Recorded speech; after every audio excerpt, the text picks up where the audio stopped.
before any of this happened, Pumpkin. No, he don't even be on Facebook because you know they think Facebook for old people. Ooh, I should probably get off of it. I should probably get off. That's what I mean. Instagram, Snapchat. I should probably get off. So we are live on the book chat. Okay. On the interwebs, we live. We live. You live. We are live on the book chat, people. Uh-oh. Reshare. Yeah, so we're gonna share it and start watch parties and Let me share before we get to going. Mm-hmm. So we're gonna share it.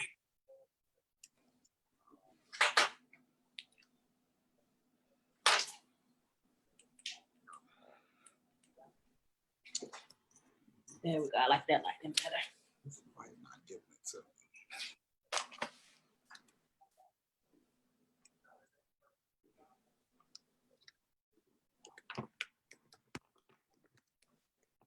All right, they coming in.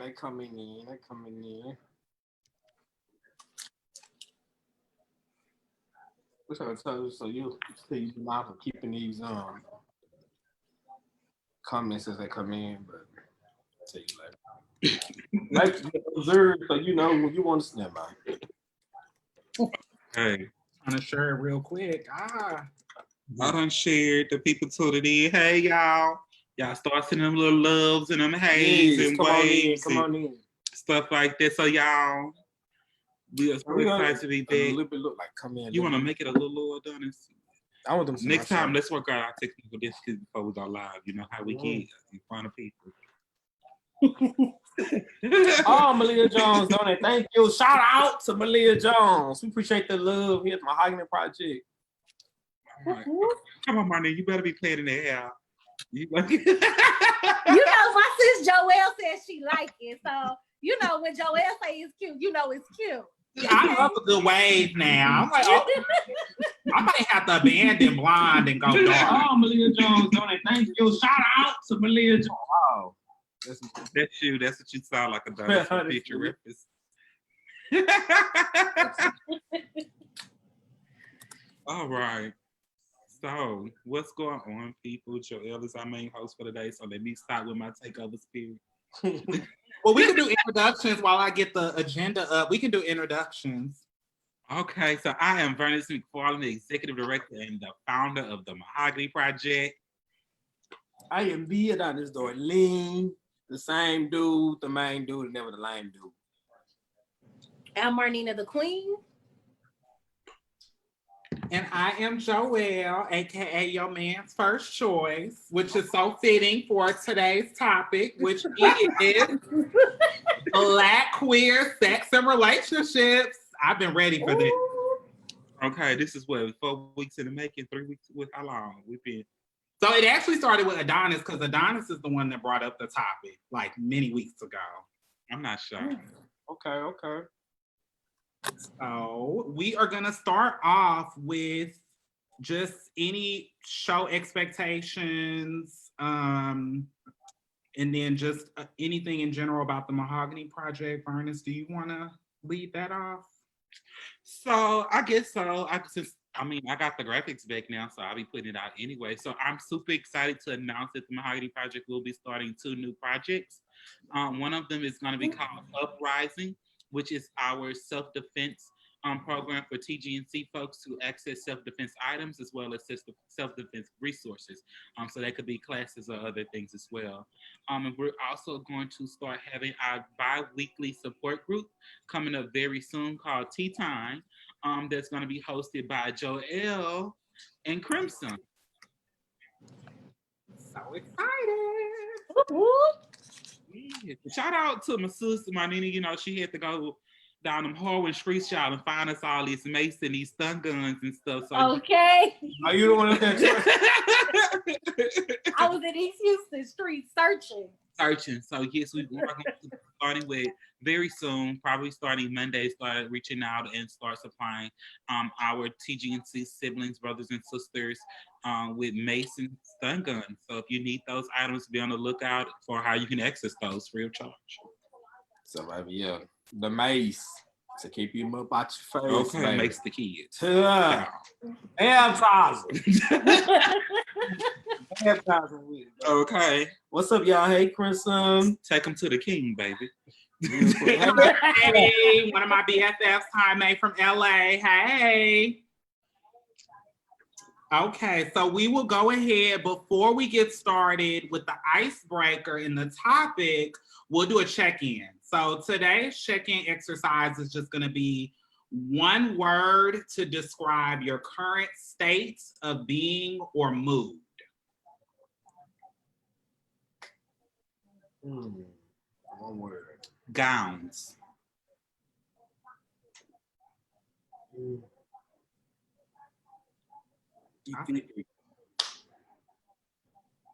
I'll say tired, not tired, tired without the R.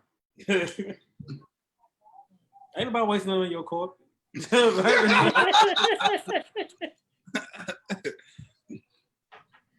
I think mine is activated. Okay. Activate. That's what some of the girls up north say when they get ready to fight.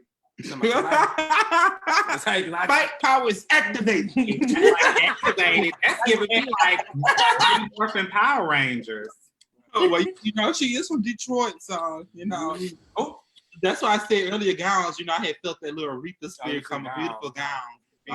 30 feet. Aretha was wrong for that. So speaking of Aretha, that's a perfect transition into our little ice-breaking game. So it's called Legends Dinner. So we'll go around and we'll name three people, three celebrities or people, dead or alive, that you would like to have a Legends Dinner and dine with. Can they be dead or alive? They could be dead or alive.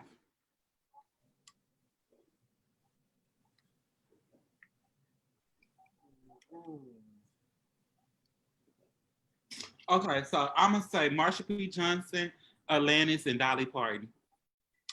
Oh. I think. I actually like Dolly, y'all. I like Dolly too. Mine might be kind of ratchet. No, we welcome Rich. We welcome Ned. We welcome Rich. Because mine would be Michael Jackson, Ronnie from Players Club, not Crystal Wilson. I wanna dine with Ronnie. Gotcha. Ronnie is my icon. Ronnie is my role model. And then Prince. Okay. I see a lot of high heels and ass cheeks in this. That's At it. this dinner. That's it. Damn, I'm shocked, Adonis. I know. So, that's it. Because I want to laugh. I'm in the mood just to be laughing, kicking, caca. Yeah, y'all gonna eat me up for this. Definitely Charlemagne. See, Charlemagne, Michael Eric Dyson, and then one more person. Who's somebody else I want to say? Just Kiki. Bernie Sanders. Yes, I'm always down for Bernie Sanders, of course. I'm always down for the burn. I'm always down for the burn. Come on, Burn, brother. There we go. Ain't but one. Y'all come by the clinic on a Tuesday and a Thursday. I got y'all. Here we go. Since y'all feeling the burn, baby. I think I would do Bayard Rustin, Michelle Obama, and Malcolm X. Because I am Y'all a political girl at heart. I had it all socially conscious and intelligent with y'all danners. But no, it's a mix. Well, yeah. Listen, I need to get that intellectual property while I got the chance to get it. Okay. I'm just like, look, Ronnie, how was you stripping on stage, Michael, how was you moving and bopping and thotting? I need to know. Ask him who was making his lace fronts back then. Okay, look, Michael, who was making that SVU bob that you had when you was That's what I want to know. Not the one from Colorz, though. That was back in what's it, the late 80s? With the Pepsi commercial, in the Pepsi commercial, he rolled down his stairs like fried chicken. Oh. You know what? I would remember that's an iceberg because I definitely had questions I would love to. We actually got a little 5 minutes if we wanna. We're on time for what? So I know. We on time. Okay. Then here we go. I have like a big. Y'all was off camera, so I definitely have. My son is here. He's a huge Michael Jackson fan. But one thing that I would definitely want to know, I will ask him more questions in regards to those allegations. Yeah, some of my spirit have never said right about it. Like it has, and a lot of stuff might be circumstantial. However, it's just like, I mean, it is. However, Not you, I'm grown talking man. about Oh yeah, circumstantial. A lot of grown. To me, it just Michael's like what in the 90s, in the mid 90s. He was like what 35, 36. He was like 30.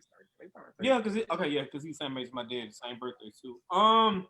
That's no sin, right? Same birthday as Michael Jackson myself. Really? Nah, see, bam, Virgo. Makes sense. I had doing nothing with nobody. Nobody. Kids. I ain't doing stuff with people kids, but they're that of age, baby. After a certain age, Yeah. So they care. The grown for adult care. No, because just it. I mean, he's mid-30s, something like not early 30s, mid-30s myself. It's like I don't have no First of all, I don't even want anybody besides my man letting it be me. I don't want. I know myself. My son even want him letting it be with me. So the fact that you're able to share your business with kids that you don't even know you're not related to just make me say, Okay, Macaulay Culkin ain't never been the same. I'm just playing. He's there. You know what? I think that he had a lot of issues. It's not making excuses for it. And I'm saying but I think that he was molested when he was younger. And I think that he was a very troubled man. Absolutely. I just watched Atlanta, the episode Teddy Perkins, and they said they're supposed to be That episode is hilarious.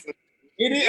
First of all, I was nervous about it because it was just dark, but it was still funny. Then it was crazy. It's a little creepy. It is very, very. How they made him look was just creepy. Altogether. Yeah. Because let me say something. If I saw a man that looked like Michael Jackson before, how Michael Jackson did before he died, and was not a celebrity, I'm not going into the house. Like that's like, yeah, imagine him picking up behind it, like that door when he opened it, thick eyeliner and the bangs. Them boy be through some bangs. He just like, hell nah. I want nothing you selling. I don't think he was selling. He probably was doing more buying. Doing it. And I'm sure these two, y'all ain't seen it. Oh, this is so good. And Monique, you ain't watched the Atlanta neither? It's always on. It's all from the pop culture. It's one of y'all. Well, you know what? We need to have a segment called Pop Culture, and you just rule that because me and Joelle won't be watching TV like that. Right, Bernice be it be you and Bernice. Bernice be having to tell me what to watch. I be having to get direction because it's too much. I'm overwhelmed, and I end up watching the same reruns of the same stuff over and over again. TV is. And it be so much. It's so much content out there. It is. Even with new stuff, like it'll be new seasons of Drag Race. I go to the same seasons of 2 and 3. Those are my go-to seasons. I will watch them seasons like I never watched them before. You play season 12, bro, so you 10 seasons behind. Joe said is wild. It was with Teddy Perkins. Oh, that show episode was off the chain. He eating that goddamn ostrich egg. Like, that man was creepy. I gotta watch it. And y'all still ain't caught up on Insecure yet, huh? No. Oh my God, we can't even talk about it. We gotta talk about it. Oh, no. We saving that. We saving that for our watch party. We to get up on it too.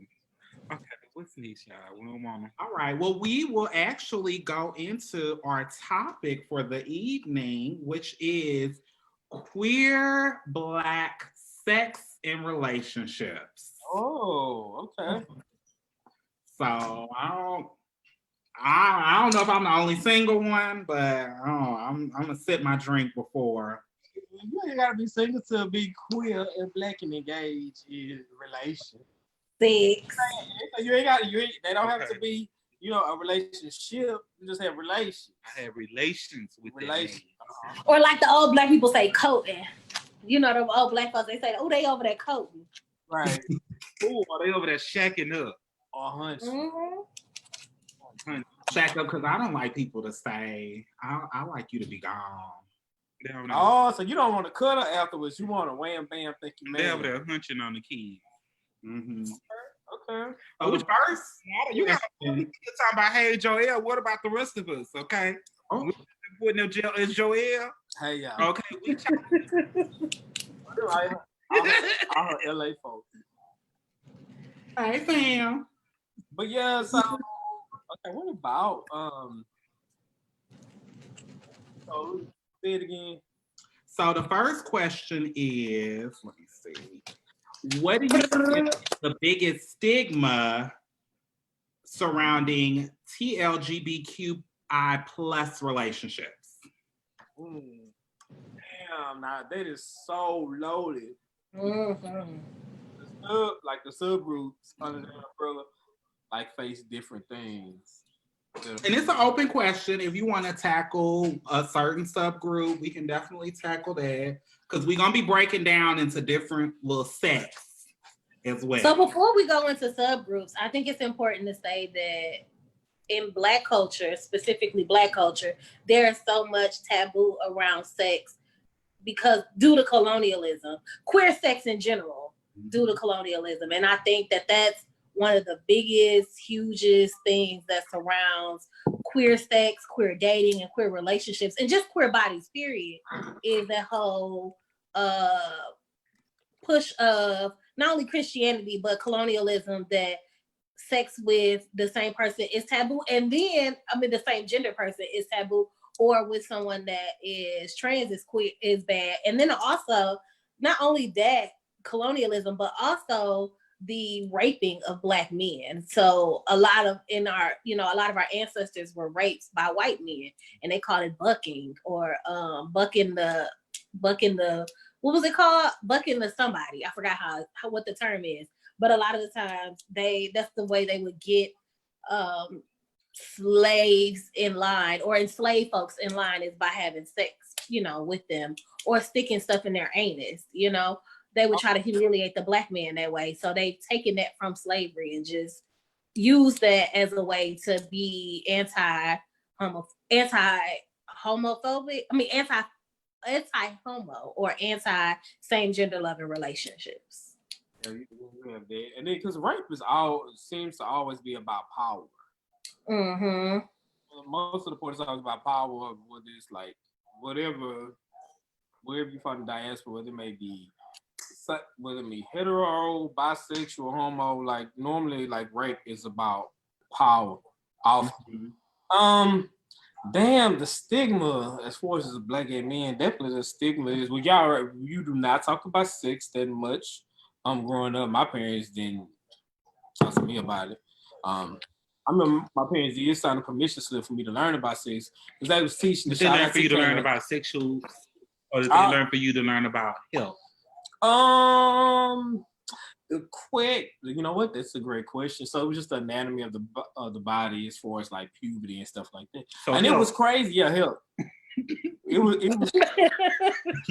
we need to create a difference because in the South we don't talk about sex in school or have sex in school. No, we have discussion around health. Right.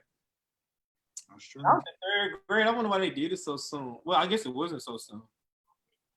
But it was interesting. My dad signed off on it, and then after that, I think I forgot. I probably was 15. And he was like, some commercial we was watching together as a family, and he said, "Boy," he say, because they said, "Have you talked to your kids about sex?" And he said, "You know, oh my god, oh, this so bad. I'm right here for my son. I will see his grandfather different, but my dad signed off on it, and then after that, basically, he said, I forgot. hey, you fucking boy." And he said, "So you know," he said, "You know how to rep." He said, "You know how to rep your dick, right?" And that was The it. vulgarity. Yeah. Well, at least I got. We're gonna play right. I gotta tell you how like it me. So even though, especially like working in sexual health, it's one thing. It's so easy to teach other people, but even like having a conversation with my son, we've had more conversations than my parents have had with me, but not like just an in depth. So, but I will say it's easier said than done, because no matter, and now I think it may be easier with your once y'all, if and when y'all become parents, you understand things a lot different, because regardless of how big they get, in my mind, I always see him as a 4-year-old, like the one that I was taking to pre-K and all of that. So I constantly, regardless of physically how he looks, I'm always picturing him in that. So I think it's kind of hard, and we have to make sure we step into reality and be like, hey, because at 14 and 15, yeah, things were different. I feel so confined of what I can say, what I can't say. Y'all go. I know. I really should have just took him home. I really should have, because now it's like, all right. I think the fact that we don't discuss sexual health and relationships is like a huge part of it. We walk in this space of like unknown, just because we know a lot of statistics or data as it relates to queer, the outcomes of queer sex, right? Or what it could look like. And so we just use those things or internalize those things instead of discussing them amongst one another, or people that we engage in sex with. Like, hey, what's your HIV status? When was the last time you were tested? Like they say, but do you inspect it before you play with it? Like, you should. Like that. You should. Like, so I think that's one of the stigmas that we don't, as much as our community has a public health investment involved in it, we don't really utilize a lot of the information that is put into that system. But do y'all like do inspection before like you indulge? You better, I do. Do y'all like do an inspection of whatever you about to be in contact with? But like, do y'all do an inspection of it beforehand? Like, we don't say turn the lights on. Like, at first I was very much. Stop. Listen, I like it sounds like 23, 24. I was like, I want the lights to be out. Baby, I had one experience, and I was glad somebody said, "Hey, turn these lights on," and I was glad that you turned these lights on, because it wasn't what it was. I didn't say that. I'm gonna say this. I'm gonna learn to penicillin. So, but you can use Bactrim then. They got that. Sucker. We just not gonna use nothing because bitch, we're gonna take precautions. Oh, okay. Oh, okay. Sorry. Sorry. I think. I'll suck you with. Go ahead, Martin. I'm sorry, my bad. Go ahead. I'm sorry. Earlier on, I used to be like, no, like keep the lights off. But as I got more comfortable with myself and my body, I'm like, nah, I need to keep these lights on, and I need to see what that's looking like. Right. Okay. So it's all you. So what you gonna do? I feel like for me, I agree with y'all. I definitely think it's the sexual aspect, the communication aspect. I also feel like it's, which I think we'll touch on that next. I think it's one of the biggest misconceptions is the roles that we play in relationships. I think that even though we're TLGBTQI, we're queer, I feel like it's still this push to stay within the binary roles within a relationship.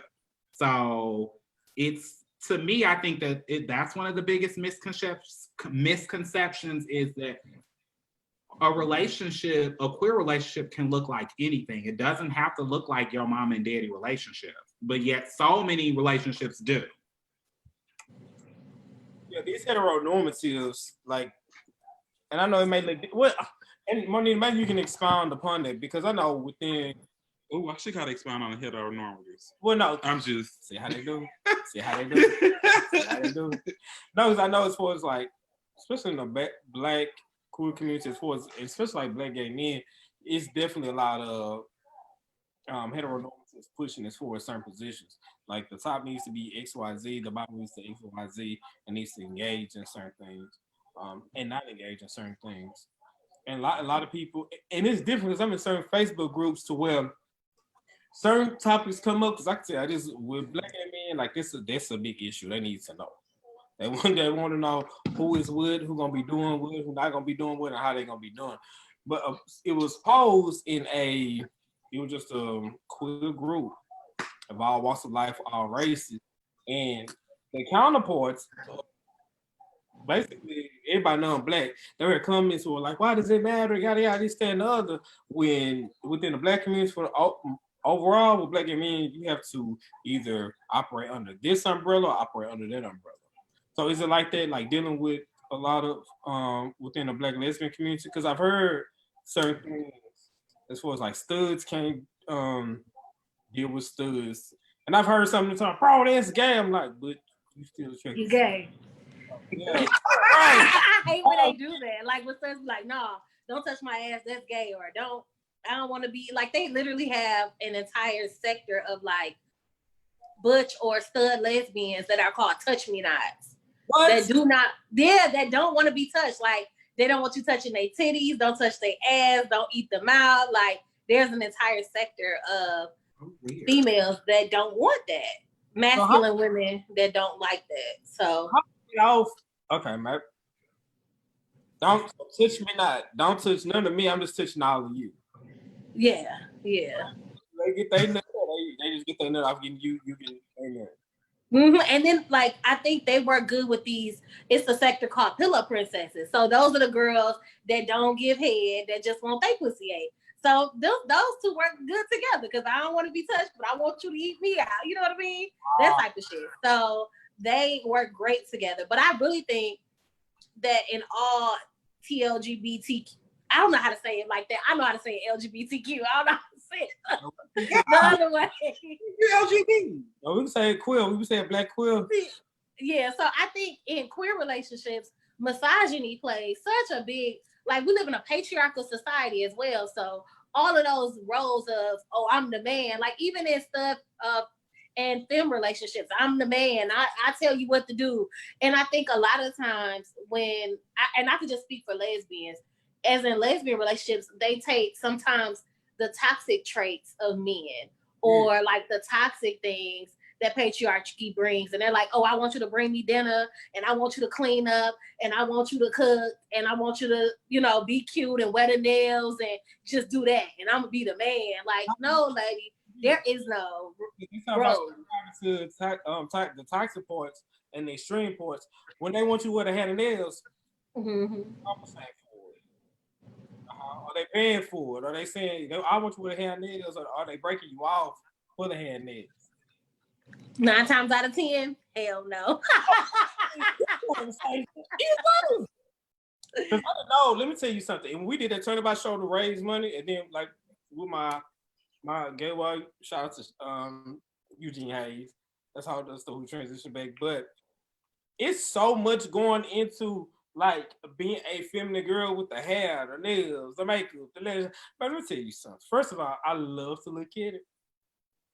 Baby, I have way more power and respect for y'all. Like, first of all, the shit is hot, okay? Like, it looks nice on y'all. I couldn't be outside with I couldn't have no hair like longer than this. Like, hell, fuck y'all. Then how much the shit like for y'all nails? How much y'all pay for it? Like $50, $60? Where? What's $50? What? See, I'm basic. You see my nails, I'm basic. I'm like a $50, $60 girl. Yeah. But Joelle, that's not a $50, $60 girl. That's I haven't seen a $50, $60 set of nails on myself. It's been years.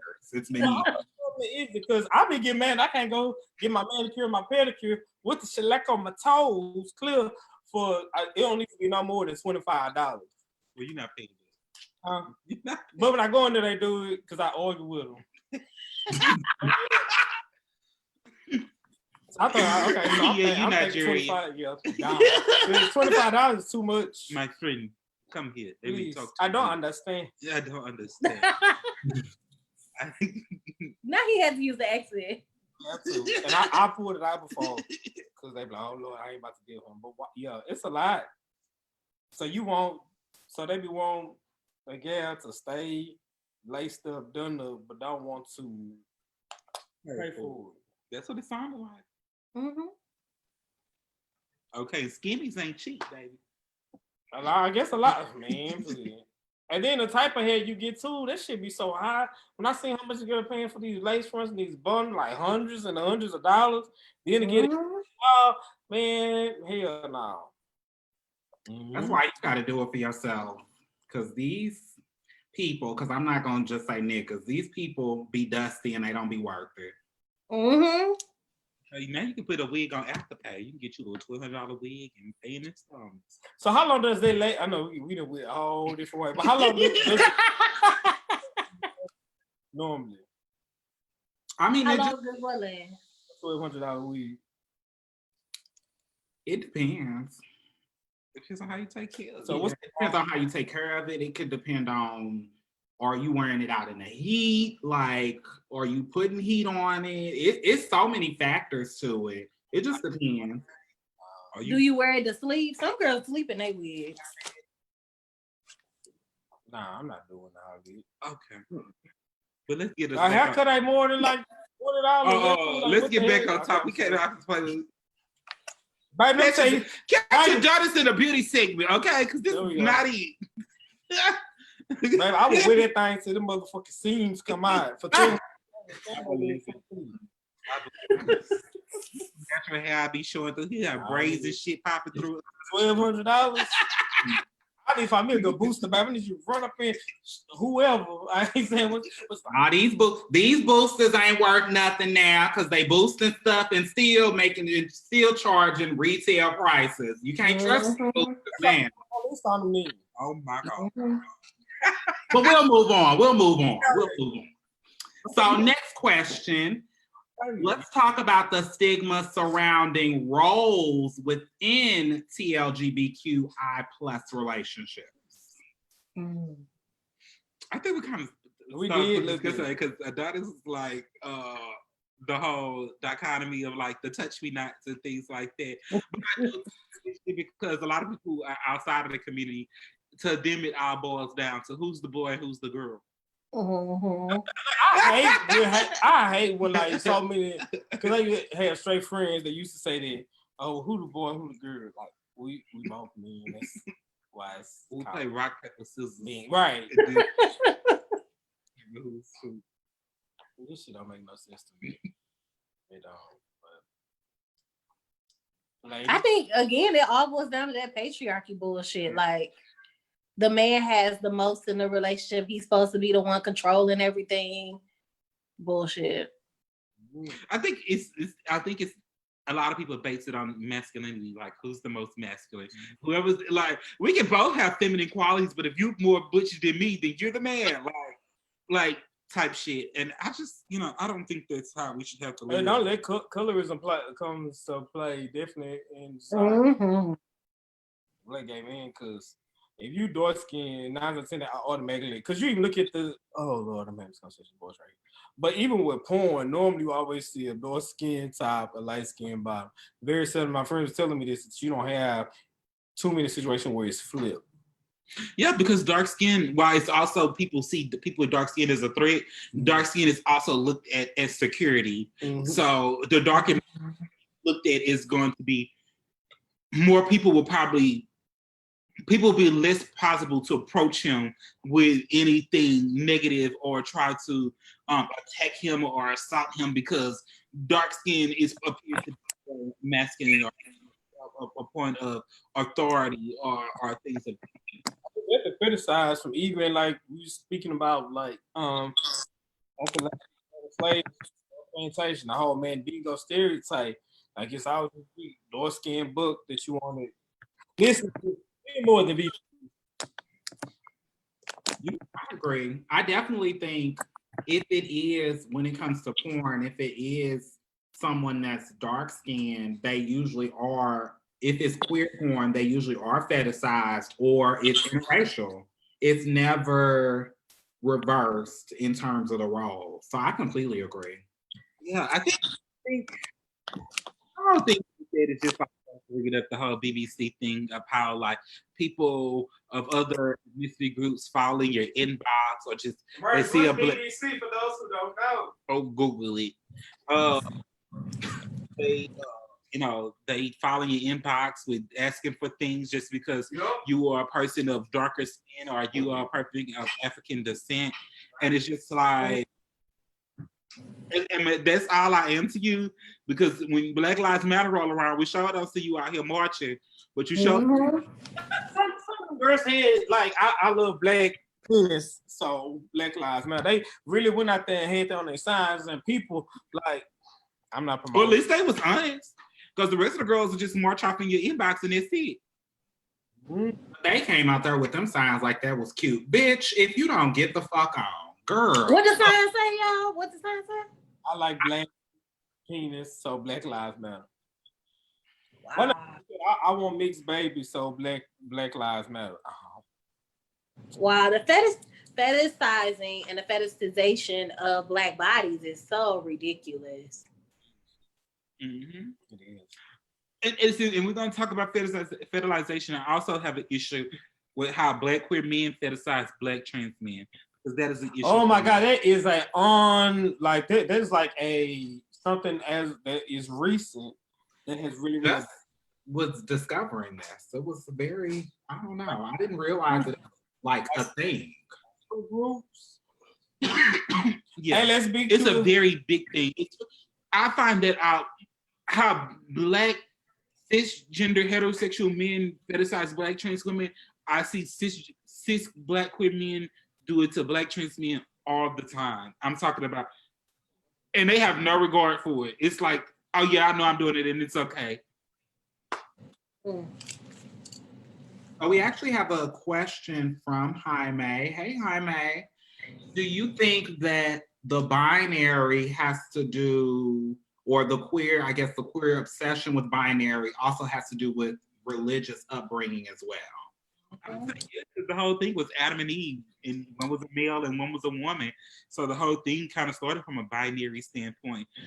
And we look at things a lot of times from a very binary standpoint. And I noticed that during the quarantine, a lot of people was doing work with trans people, but they were only looking for trans women and trans men. They were looking for nobody who exists outside of the binary, and that's a part of the trans spectrum.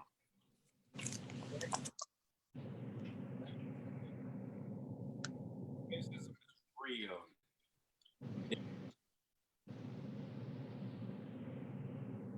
I think colonialism gave Black folks Christianity, and we took it and we decided that we were going to use those systems. And sometimes that system can be a system of oppression, and it has oppressed Black queer folks for so long.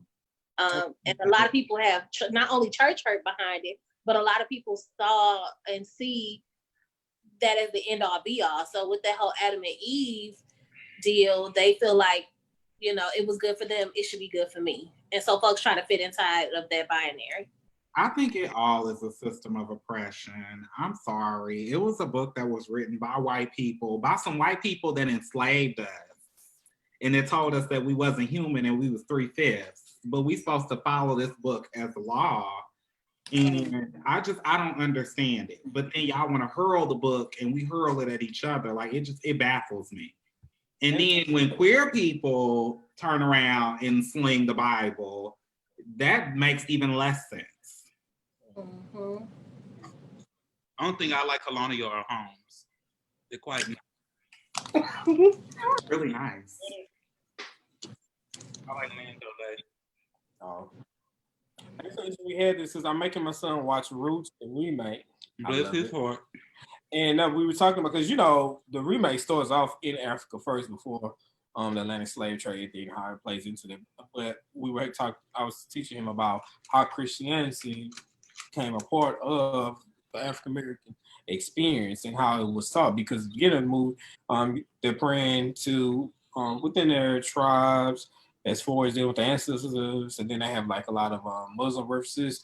And I don't think, and that's another thing, y'all. Please make sure whether it be your kids, your nieces, your nephews, your cousins, inquire with them and have conversation about what they're learning. Because the fact that there's a conversation that I had to have with him when he's a freshman going to 10th grade was baffling to me because I'm thinking this is something that they're teaching all in school, but they're not. But then I didn't learn about the Wall Street massacre, Black Wall Street massacre until I want to say like 2 or 3 years ago. That's cool. It's all about where you go to school, the kind of books that the people buy, and things like that. But we'll get into that another time. Yes. So what's next on the All right. So next question: stigma surrounding cisgender hetero men and trans women or trans women relationships. Ooh. Watch it. Oh God. I want to hear Joelle's take on this. Let me stigma. Did you say let me get my speech? Yeah, let me reread the question to give myself a couple of seconds.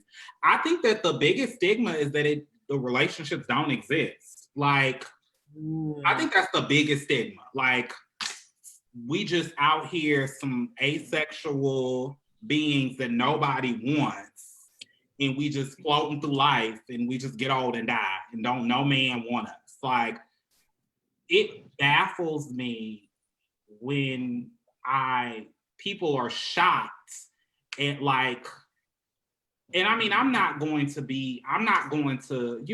toot my own horn, but I can get my pull of niggas. I mean, can I say niggas? Are we allowed to say that in all Black Lives Matter in this climate?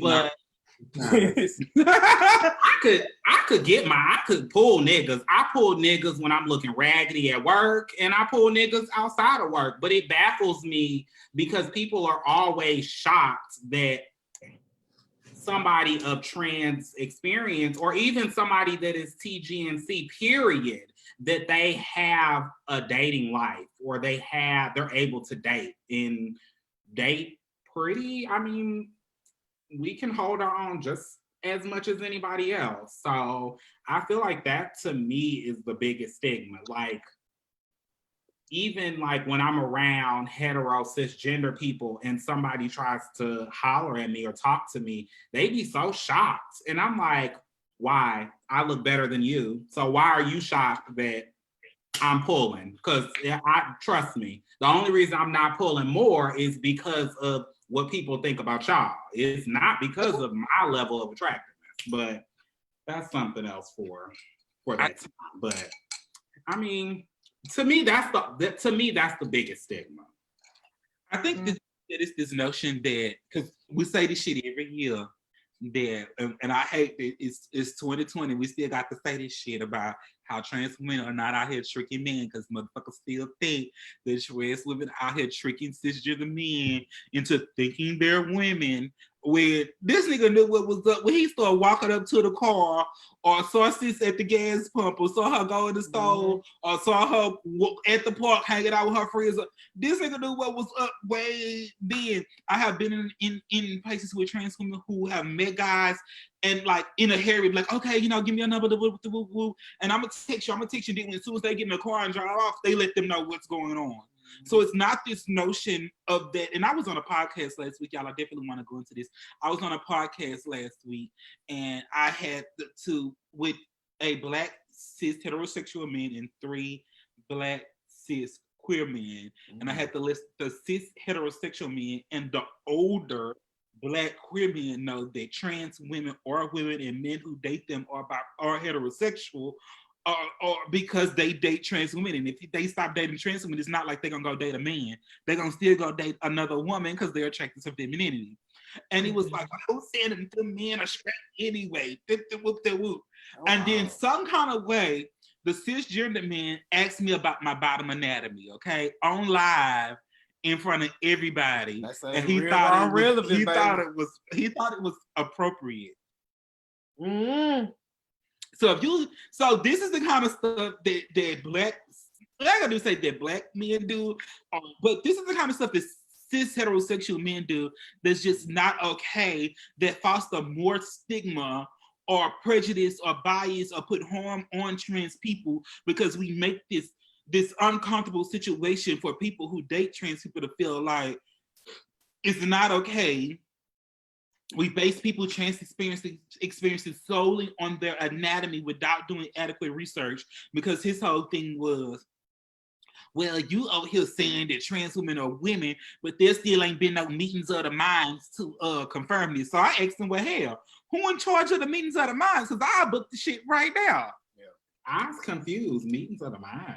Huh? Me too. I'm confused. Cisgender women there hasn't been a meeting of the mind between cisgender women and trans women for cisgender women to say that that for cisgender women to say that trans women are women. First of all, who am I as a cisgender woman to tell someone else about their body? Then he goes into say and how biology and science is what defines womanhood and manhood. So I said, when you saying that, then you just made your last point like stupid, because if that's the case, then a cisgender woman still couldn't go and tell a trans woman that if she was a woman or not, because she's not biology or science. She's just a fucking person. Were they black? Yes. So I would have told them, so science also said that you were less than human not too long ago. Actually, within y'all probably generation, science said that y'all motherfuckers was less than human. So are we gonna, which is it? Like, come on, we're not gonna go there. Since we're gonna play right, we're gonna talk about science. Not too long ago, they deemed that being queer was a mental illness. Did they not? Mm-hmm. My thing, like, you either like the apple, you're gonna stay in the golden. Like, you can't do both. So it was interesting to me that I had to educate a older black queer men on them be the worst ones. Very much so. And then like this guy who people are saying, well, he's trying to be a more understanding and he's trying to learn. But how are you trying to learn? But at the same time, you carrying a bias at the same time. Right. And you still telling trans women, I'm trying to learn, but until I figure the shit out, you still a man. Right. That ain't okay. Feel good. That's what helps me operate in life. That's not okay. I'm so confused. Me too. Because if anybody had flipped it around on them, oh my God, I mean, they would have a stroke. I mean, literally. Like, I'm so baffled. But they expect us to have their back. Pride in male privilege. Why can't we be proud and being men? Wow. Okay. So I already know what kind of energy you leaving with. We'll talk about this offline, okay? You know what? That would be the type of people that I don't even care to educate, because some people already have it in their minds that trans people are not folks and they're not people anyway. So I don't even try to have those type of conversations. You know, I love my dad, right? Love him down. But my dad is very transphobic. So I do not have people of trans experience around him, period. Because I don't want him misgendering people and I don't want him being verbally abusive, because to me that's violence. When you misgender a person, that is straight up violence on a trans body, and I'm not gonna have that around me. And so folks like that, folks like my dad and other folks like that, I just don't even try. I don't, because there's no hope. So I just be like, whatever. I just will not allow you to misgender in front of me, and nor will I allow you around people that I love, that identify that way. So and I wouldn't even try. Because that was their thing too, because he was like, oh, and then you sound so angry. I'm like, dude, I'm not angry. This is quite funny to me that I have to have this conversation, because I was literally laughing on the live. And I had to explain to him that trans people are not here to prove nothing to you. We're not here to get your approval, your acceptance, none of that, because trans people have been existing long before this, and they will continue to exist after this. And the fact of the matter is, cis heterosexual men still gonna fuck at the end of the day. So I don't need your approval. Sis is not looking for your approval. She really don't give a damn. It's just y'all want to have a conversation about it, so I'll entertain it. But at the end of the day, he's still gonna fuck. John said the whole he's still gonna be straight. So he's gonna be straight, sis. John said the whole conversation was confusing, and I was so glad that you were there, not holding back. Jen, if you want to put the name of that podcast in the comment section, you're more than welcome. Because I want to know. Me too. I want to go listen. I want to go listen. I shared to y'all the thing. It was quite interesting. And wow. it was just like, and then some of the rationales for like some of the people who was on there, it was like, well, if trans people want to stop dying, they need to get their gender markers and get their anatomy changed. Well, first of all, how much is you putting in on this shit? Because it ain't cheap. You know, SRS surgery is like $150, boo, and that's for anesthesia. If we want Black men to stop dying, what do they need to stay in the house? Because I'm trying to get this logic. I'm trying to. Yeah. I guess they need to get their skin bleached. They want you to assimilate, but they don't want to have to be forced to assimilate themselves. It's their privilege. That's the whole thing. I feel like in dealing with part of the thing about being a trans woman is when you're dealing with Black men who ideally should be the one that loves you the most and that has your back the most, they are the one that cause you so much grief. It doesn't matter whether they're cisgender, gay, straight, it doesn't matter. Like, they're the ones that literally cause you the most grief. It baffles me, but we're supposed to love them, have their back, be on the front lines fighting these battles. No, sir, I will not. I'm giving you what you give me. And no one can say anybody's wrong with it. Like, no, I will not, and I will still fuck. I surely will. I will. Yeah, it was such an interesting conversation. Like, I literally was like, I have to get off of here. I appreciate the space. And you know, being able to go in there and sharing dialogue about the experience. Well, I was there, thought I was going to be there to talk about Ayana Dior, but that kind of took a turn for the worse too, because he was like, well, I don't think she was getting her ass whooped because she was trans, because they were still calling her a woman or this. I think it was more so because of what she did. But what I didn't get to ask the man that I wanted to know the question from him was, even if we remove her being trans from the whole situation, right? And she was getting her ass whipped by these group of people. So you okay with 30 plus men beating on a woman? So now I have a bigger issue. Yeah. In addition to, and here's another thing, because on Woke Book and on Woke Twitter, you have some of these quote unquote so conscious cis Black women that was calling out these men. There was cis Black women in that video punching that girl too. Yeah. So my thing, they didn't say anything. And so they was calling her girl. I mean, if you beat my ass and you calling me a unicorn, you still beating my ass. That's not stopping like the physical harm that's coming to me. John, I'm glad that you was watching and I had someone else to know that I was not crazy. Shout out to Ashley. Shout out to Asia. Thank y'all for joining us. Okay, come on, Miss Asia. Miss Asia, you just missed me. I just finished my drink. I'm gonna go grab another one for you. I'm glad you was there, because I can have somebody who can account for like what was really going on and what I was experiencing in real time. Because on my end, it was like, is this reality? Is this like really? Where are they from? Different places. I'm not sure where everybody's from. I know two of them I think was from DC, and then one of them was from here, and I'm not sure where the other guy was from. It was I think they said it best on Pose when Blanca was talking to one of her sons, and she was just like, as a Black gay man, you know, you're lowest on the totem pole, you got to keep your foot on someone else's neck. Like, there's somebody that, like, because you feel like you're lowest, then you're gonna come and put your foot on Black trans women necks. And I think a lot of time that's what happens in LGBTQ circles and queer circles. They feel like a lot of times cisgender gay Black men feel down on themselves, and so they feel like they have to make someone lower than themselves. So let's be real, within the Black queer community, like within the Black community, how the cis heterosexual Black man is our version of the white man. Within the Black queer community, that's very much the cis Black gay man. Mm-hmm. But Jordan's saying, like, so in the conversation, that was what they were saying, because Black women was jumping in, or cis women was jumping in, then it couldn't have been a trans issue because women was fighting her too. Yeah. Women can't be transphobic. So cisgender women can't be transphobic? Apparently not. Yeah, it was such an interesting conversation. Apparently not. I think cisgender women, I think, play a huge role in the phobia of trans women and the experience. They do. It's like, how dare you pick somebody who wants to be a woman? Because my whole issue with Black cisgender women is you can always tell how they feel about gender expression, anything. You could tell when it comes to a fucking cisgender straight man. As soon as it comes to a man is between y'all, a Black cisgender woman will show her true color. Like, first off, it was like it's a competition.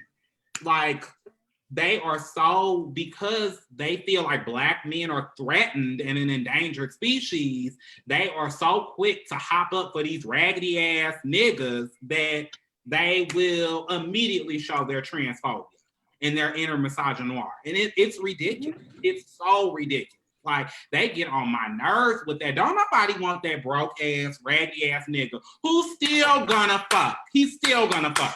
He'll go home with you and still fuck. I know he will, sis. I know he will. That's how they do. That's how they do. And you wanna know what's so interesting about that? We may need to have a whole little girl session of in Living Colors, because on some real stuff, like, they do that even when it's just like between girlfriends. Like, like if it's two cisgender girls, they'll fall out over a dude. Or if you see her dude doing something, you can't tell another Black woman about her man because she'll swear that you want him. You know, it's a whole, we can talk about that all day. You know, you never talk about a woman kids or her man, baby. You know? Mm-hmm. It's so frustrating because it's like, girl, first of all, if he likes trans women, he likes trans women. It's a prep, like, that's what he likes. And girl, we can keep it 100, we can keep it $150. Girl, it's no competition, girl. He's not going to want you. I'm still gonna fuck. He's still gonna call me later. It's just like, we're not even pressed or bothered. We're just trying to, trans Black women, we're trying to make it through the fucking day without getting murdered. We're trying to make it through without getting fucking fired, without getting fought, without getting followed home, without getting assaulted. We're just trying to make it through the day. We are not pressed with stealing these raggedy ass, hotep ass niggas. We're not. Like, we're literally not. These men are seeking us. We're not seeking them. Trust.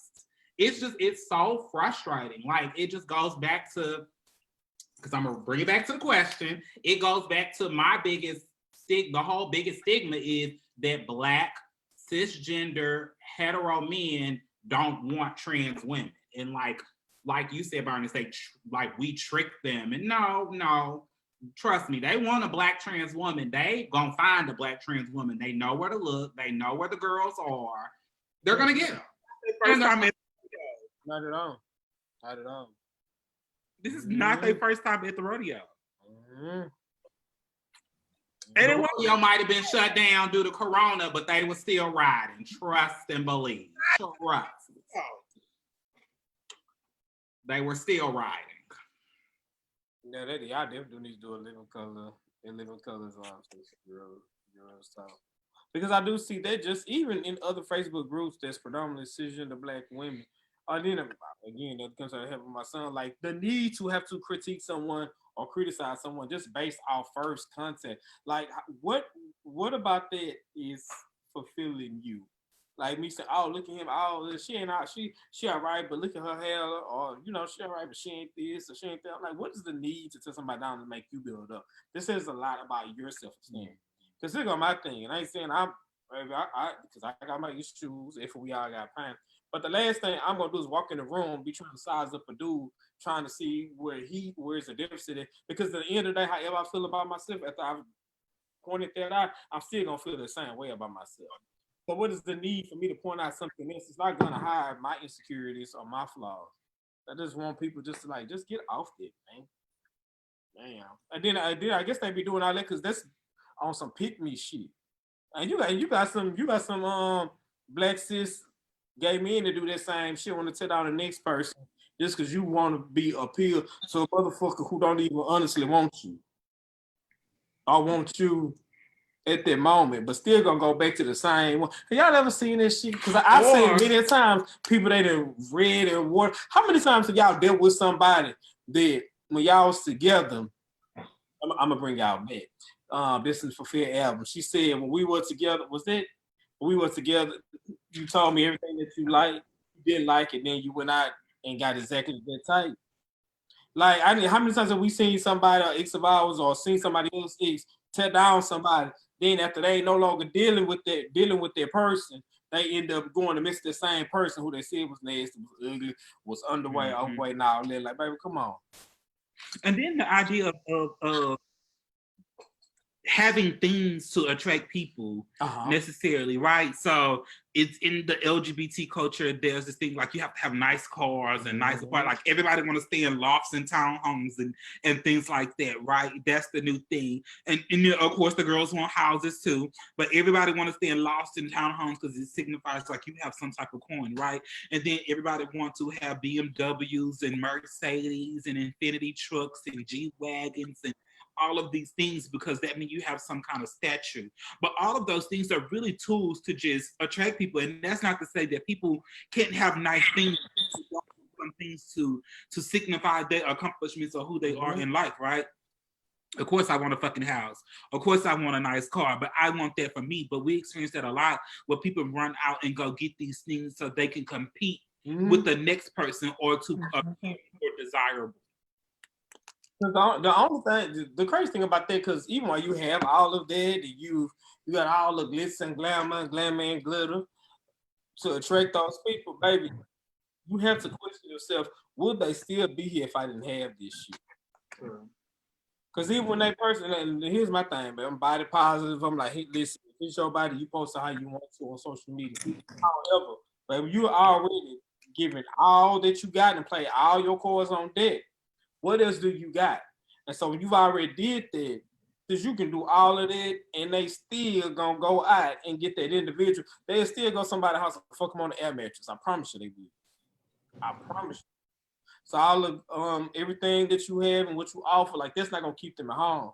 And baby, if you thinking net, you think it's something so good about any office on your body that's gonna keep them home, but you need to get you a new gimmick.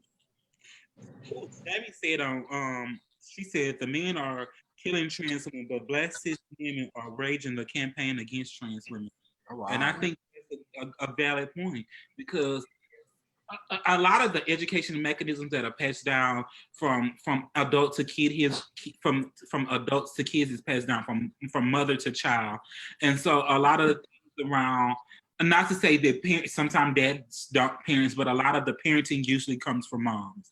And so moms can breed homophobia and transphobia and bigotry and implicit bias and microaggressions into their kids. Oh, insecurities. Oh, insecurities. Again, all this shit is learned behavior. It is. True too. Because again, like I had the conversation with my son about critiquing certain people. We see them on TV, but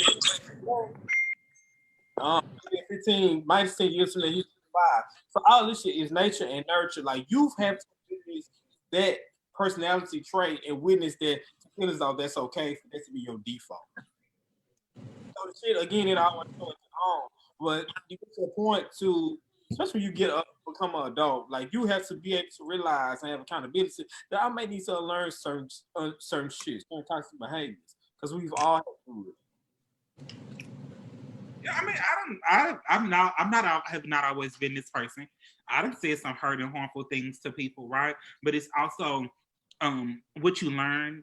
It's also the change behavior that you take upon that, because people just can't say I change without showing any active action or specific change behaviors. And it's also how you educate and the things that you start to instill in the communities going forward. And how you respond. Don't, like, if you wrong, it's okay to say you wrong. People be quick to say, oh, I'm human, but that's part of me. Mistakes. So if you might try to come up with a you are wrong.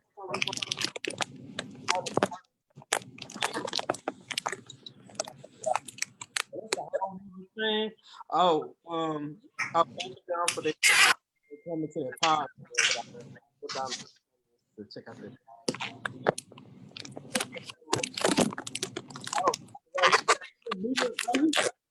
As a cis woman, I agree. We must do better.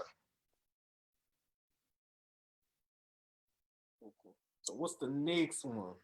Okay, so next, stigma surrounding sex positivity and safe sex, which we hit on a little at the beginning. Who want to start on that? Why you look at me? Cause y'all, you know, this ain't my conversation. Right, I'm about to you say, know, I'm about to put back. Vert is really out. And y'all done got a verse we get uncomfortable. We talk about sex and all that like that. you know, this is not even my conversation. So baby. sex positivity. It's mine. It's mine. I love me some sex, baby, and I love talking about it. Ooh. Cause I love talking about it and all of that. So I think talking about it, doing it, hey. Period. Check all boxes. I'm about to leave y'all in here and go in the other room, child. No, it's good because again, this is so interesting. Cause like, look, I'm sex positive, whole positive. Hey, shit. All of it. And it's so interesting we have this conversation because like this conversation is within these past couple of days. My son's been with me. We've had this conversation. Even about slut shaming, since somebody, you know, she's a slut, she's a, again, what is the need to dictate what somebody does with their body? Like, what is the need to tell somebody down? A lot of shit still ain't changed, even though, like they say, Gen Z are way more progressive. They ain't that much progressive. They still doing shit like that in high school, slut shaming. Because let me tell you this: a lot of people that's making like that are making these comments, regardless of how old they are. First of all, they don't know how they were conceived and how they got there. That's number one. Because you can't call nobody a hoe or a slut when you don't know how many people they've been with. And then what happens when that number is more than yours? Ooh, so we all keeping count of people numbers. I'm just saying, like when you sit down there and then keep telling, say, "Oh damn!" Some of you girls gonna be almanacs, right? Well, my thing is how you hating on the club when you can't get in? That's it. That is it. Because you want to say, I'm just a bachelor looking for a partner. So you have a bachelor partner, a bachelor partner until you made it. Because here's the thing, a lot of y'all sitting up there wishing, hoping, and praying, subscribing to all these mother love quotes and all these shit, talking about how to keep a man and get a man. When, baby, you doing all of that and still end up in the same result. You up there cooking and cleaning and washing. Baby, I ain't going out with your friends because, oh, my man gonna do this. He may think of me. Talking about how pizza man is better than no man. Yeah, I wish the rest in peace better. Why you got me so sick? A piece of man is better than no man at all. Let me tell you, you're a fool in this place. Let me tell you something. If you do end up telling somebody, if you've only had, and I'm not pushing nobody into sex, but however, I can tell you this: you would prefer to have sex with a partner that's more experienced than inexperienced. Because ain't nothing worse when it comes to oral sex, any kind of sex with a motherfucker that ain't got no stroke game, don't know how to receive nothing, know how to eat, know how to lick nothing. Well, my thing is that these niggas and these bitches ain't shit. And hey, I mean, you got one life to live. Hey, I'm here for a good time, not a long time. I mean, I'm gonna keep it safe. Mm-hmm. But I'm gonna have a good time. I mean, it's just and who gives? Don't nobody need to know what goes on in my bedroom. Like that's what keeps me looking young and feeling young. Like I'm not about to be stressed out by one nigga. No, if God wants me to have 3 niggas, then 12 it is. I mean, that's what's gonna go. That's what's gonna happen. They say in the Bible, with 2 or more touching agree. Listen, I ain't never saying no. I'm just saying, baby, if we gonna quote it, we gonna quote it right. Y'all want to quote it for what you want, quote what I want. And hey, I mean, I'll be the same hoe that be at a party and kiss 3 girls and be dancing on some stud and then fuck some nigga. I mean, that's just hey. I feel like the biggest misconception is you can't be you can't be black and sex positive.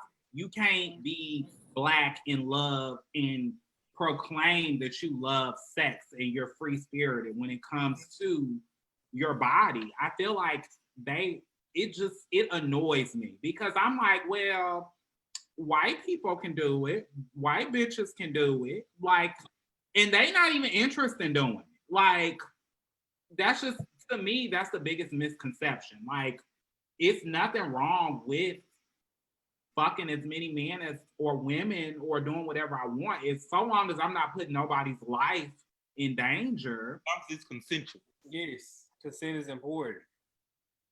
But yeah, that's it. Or the misogynoir on Black women bodies, period, because people want us to be a freak and freak nasty in the bedroom, and they want you to suck and slob and lick and all that stuff in the bedroom, but then they don't want you to have no sex and have only had sex with them and be like a pure virgin. Like, how the hell am I supposed to do all that plus not be sexually experienced? What the fuck?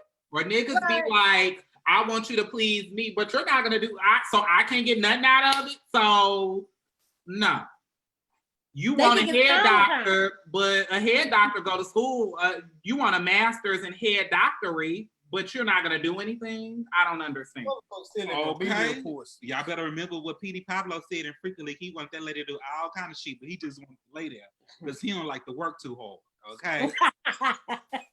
You got something like that, more power to you. But let me tell you, because then that leads to a whole nother conversation. Let's just say you're not experienced, and then one thing you think you might be doing right, you're not doing right. So I'll question somebody like it's a motherfucking job interview for the CIA. I'm sorry, what's your qualifications? What do you do? What do you like to do? What positions do you do? Oh, you just want some head? No, I'm good. Mm-mm. Thank you, Joe. Let me tell you something, because I had a conversation with one of my friends not so long ago, and they said that, oh, well, sometimes all I want to do is just say, listen, baby, to each his own. I'm not gonna knock you for what you do, but baby, like in my days when I'm up there, just enjoying my bachelorhood, I'm not about to sit up here. I'm talking about, because baby, when it go down, I'm getting the hospital clean. I'm talking about everything. I'm talking about smelling good, feeling good, all that. I ain't about to get out of there, get in my car, just to go over there for some oral sex. I'd be damn. You can do that at home. I swear to God, you can. You get the same sensation. I'm just like, so you want me to do a back bend, do a backflip with splits, and then crawl on the ceiling and go back to the future and make you come 6 times, but you just want to lay there? And you want to come to my house? And then don't let. And they want a meal, sis. Don't forget the meal. And some water. But here go the thing. What about another conversation? But they did all that. Is what two of my sisters say they deal with two dudes. They deal with because they subscribe to they identify as fathers. Oh, that reminds me towards the end we have announced. But anyway, so they said they gotta do all this. They do all this regimen, getting clean, getting hospital clean, FDA approved, and all that. And then they go over there, and then the dude half-ass want to go wash his ass, receive shit like that. I'm like, come on now. But then again, because in the Black community, we promote collectively toxic masculinity. When you got some of these dudes on social media don't want to wash their ass, don't want to wipe their ass with wipes and shit because they're gay. That's why I don't do it. You want her to go down there to suck your thing, to be up there by your balls sweating all day. You ain't washed your ass, wiped your ass, and they supposed to be attracted to you. Something about that is just supposed to be like, oof. That's why I get bust out my CIA application. I need 6 to 10 pictures. What your nails dirty? I need a close up. I need another picture. What's going on? Let me examine because we're not doing that. But you expect Beyonce, but you looking like Chris Rock from fucking New Jack City. The fuck? No. Yeah, nah. Yeah, we definitely need to have like more conversation about sex positivity and what that looks like. Because like y'all don't know what y'all doing. Like y'all don't know how to put on the condom correctly. A lot of y'all, if you do choose condom, a lot of y'all don't know. Y'all using the wrong lubricants. It's all type of stuff that you do. Okay, y'all using spit. That too. Now ain't nothing wrong with licking it first. Let's be clear. You got to lick it before you stick it. That's my motto. That too. Y'all use lotion and baby lotion. Vaseline, or some of y'all ain't using nothing at all. I think that it's also people are scared to say what they want and what they like. Like there's so much, because especially in the Black community, we're taught to not speak about sex, and we're not taught to have this open dialogue about sex when we become adults, we're scared to speak about what we want. So we letting anybody just come and have bad sex, horrible sex, rape-like sex, and we're so scared to speak about what our body enjoys. Like, we're scared to actually enjoy sex. Like, we're taught that sex is only for procreation, when no, we can enjoy it. Oh, and that sex is only between a man and a woman. Oh, yeah. So yeah, expositive. So yeah, we need to do a better job with the next generation teaching our youth owning their sexuality, because you're a product of sex. 10 times, by the time of 10 is coming to 6. Because I don't know if I've ever ran into any people who were conceived in a petri dish. But I do know a lot of people who are products of condom 6. So they probably had people don't know how to put condoms on. I've come across a lot of people don't know how to put condoms on. Maybe they're a product of condom seepage. Maybe that too, because again, once we had this conversation, my son and I made sure that he knew how to put on the condom correctly, because I never had that conversation with my dad. Just assume that you knew how to put it on. And then on top of that, a lot of men like to come to bed with magnums, knowing they don't need no magnum. Not to get lost. Let me tell you something. Your magnum, if you put it on, supposed to be clear, not white. Okay? When you put it on, it needs to be clear, not white. If it's drawn to white, it ain't for you. And that's okay. You didn't spill it out enough. Yeah. All right. So the next topic, which is still along the same line, sex faux pas. Queer sex myths and misconceptions. Maybe we can just do one each that we've heard.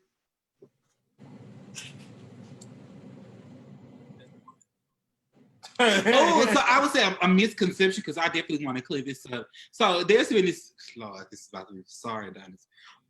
So this whole creaming thing is not real.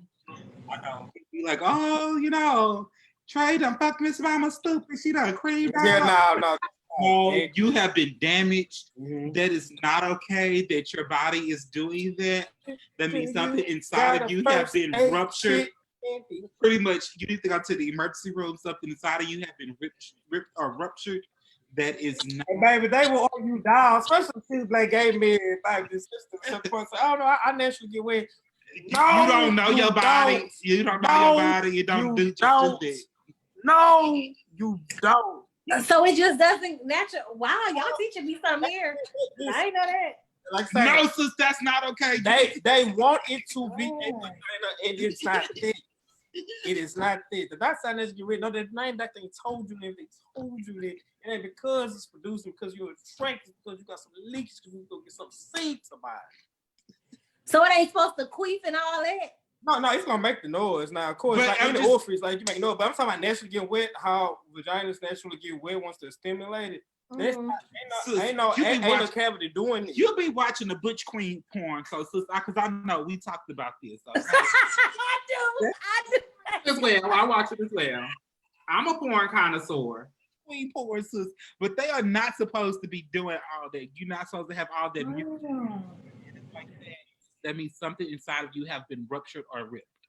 Now you done messed up my porn watching, because I'm like, oh, look at her, she get wet. I don't like the angles that be all up in there like that. So I hate watching it because this don't even look natural.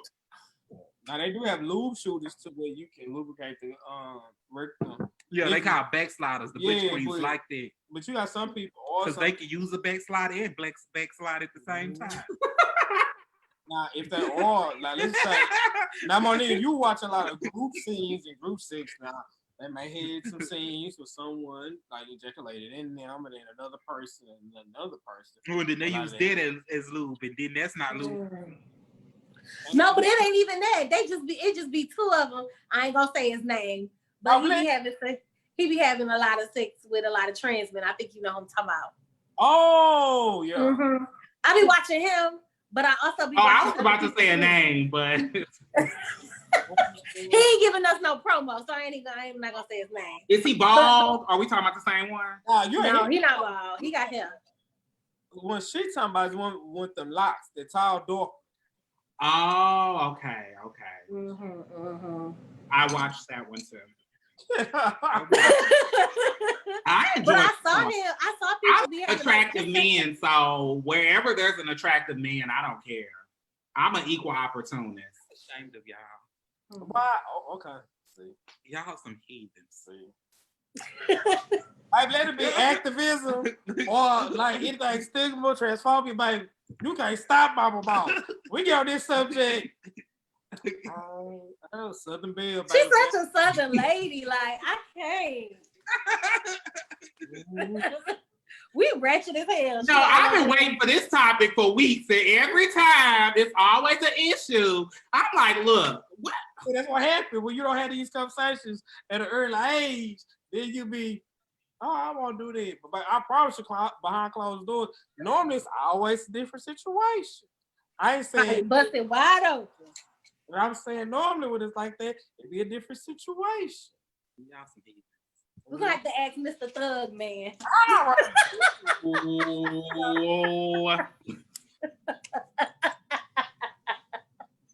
Oh Lord, what was the next question? Other question. So, okay, does anybody have any other queer sex myths and sex faux pas? Oh, I hate when people say, why do you date women that dress like men? You might as well get a man. And it's like, no, sis, like when them clothes come off, these studs, butches, AGs, whatever you want to call them, be having better like They bodies be banging than feminine women, okay? Them bodies be right. Big titties, big ass, coochie on fleek, like they be right. They be right. Bernice, I can't. I cannot. Everybody appreciate that like that D-roll portion. Ooh. They be fine, y'all. I ain't gonna lie. That's what it's about, sex positivity. Cause don't you like it when they come out their clothes and then they me do the hydraulic before he. Who are you talking to? I'm just talking in general. I'm not saying nobody. You know, who doing hydraulic? If it don't apply, let it fly. Who blush? Wow, like what? You all right? You all right? Who? You cuz you all right? I'm just here. But since I feel like one sex faux pas with black, I feel like with black, I guess in the black queer community is just experimenting and having fun with sex. I mean, I've had my fair share of sexual experiences. I mean, and I feel like when I've talked about them with people, I talk about them like I'm bored with them, like it's just a science project. And people be so amazed, but it's like, so y'all ain't never want to have sex with 5 niggas out? Or like, that's what you do in your 20s. I don't understand. Like, I just feel like being black and queer, we still hold on to these black, straight Christian beliefs. Yeah. And I'm sorry, but I'm gonna get my life. And when the clothes come off, okay? Well, Joelle has done a lot of some nasty shit. So I feel like people could use some nasty sex in their life. Maybe it would really help them out. Yeah, you might be hell, it's definitely a stress relief. Don't for me, it makes you feel like send me more questions or comments, testimonials about the conversation. No sex faux pas. We got a couple more before we wrap it up. All right. Well, the next question is, what does safe sex mean to you? Hold on. I gotta take a call. Yeah. Safe sex. Man with a deep voice, y'all. So I'll say all sex is good sex as long as it's healthy and consensual. And so for me, safe sex is safe where you feel protected, safe that's consensual, and also safe sex that makes you feel enjoyable sex. That's the word. So enjoyable sex, sex that makes you feel protected, and also sex that is consented for me. Yeah, I pretty much co-sign that. I would just say I like the term safer sex because there's so many different tools inside that toolbox that may work for you, that may not work for everybody. Condom doesn't work for everybody. However, you do have an option of PrEP. So there's so many different things. Some people, it's just all about doing it, but you definitely consent is important and make sure it's enjoyable. Do not be engaged because there's a whole nother thing, and then y'all can co-sign, let me know. But I think a lot of people are willing to do certain things just based off the fact that they're attracted with somebody and end up in compromising situations they don't necessarily feel good, physically or emotionally. And I'm like, if you in there and it's not feeling good, but you just so in the draws because you got this individual that look like how you want them to look, but you won't say nothing. Nobody is fine enough for me to compromise some sex. Maybe I haven't seen it yet. I don't know. I haven't met like Slim Thug or nothing out, or I don't know. I haven't. Pimp C is dead, so I don't know. Ain't nobody fine enough for me to compromise my body. I don't get how people really just let people just do whatever because they that fine. Because nobody is that fine.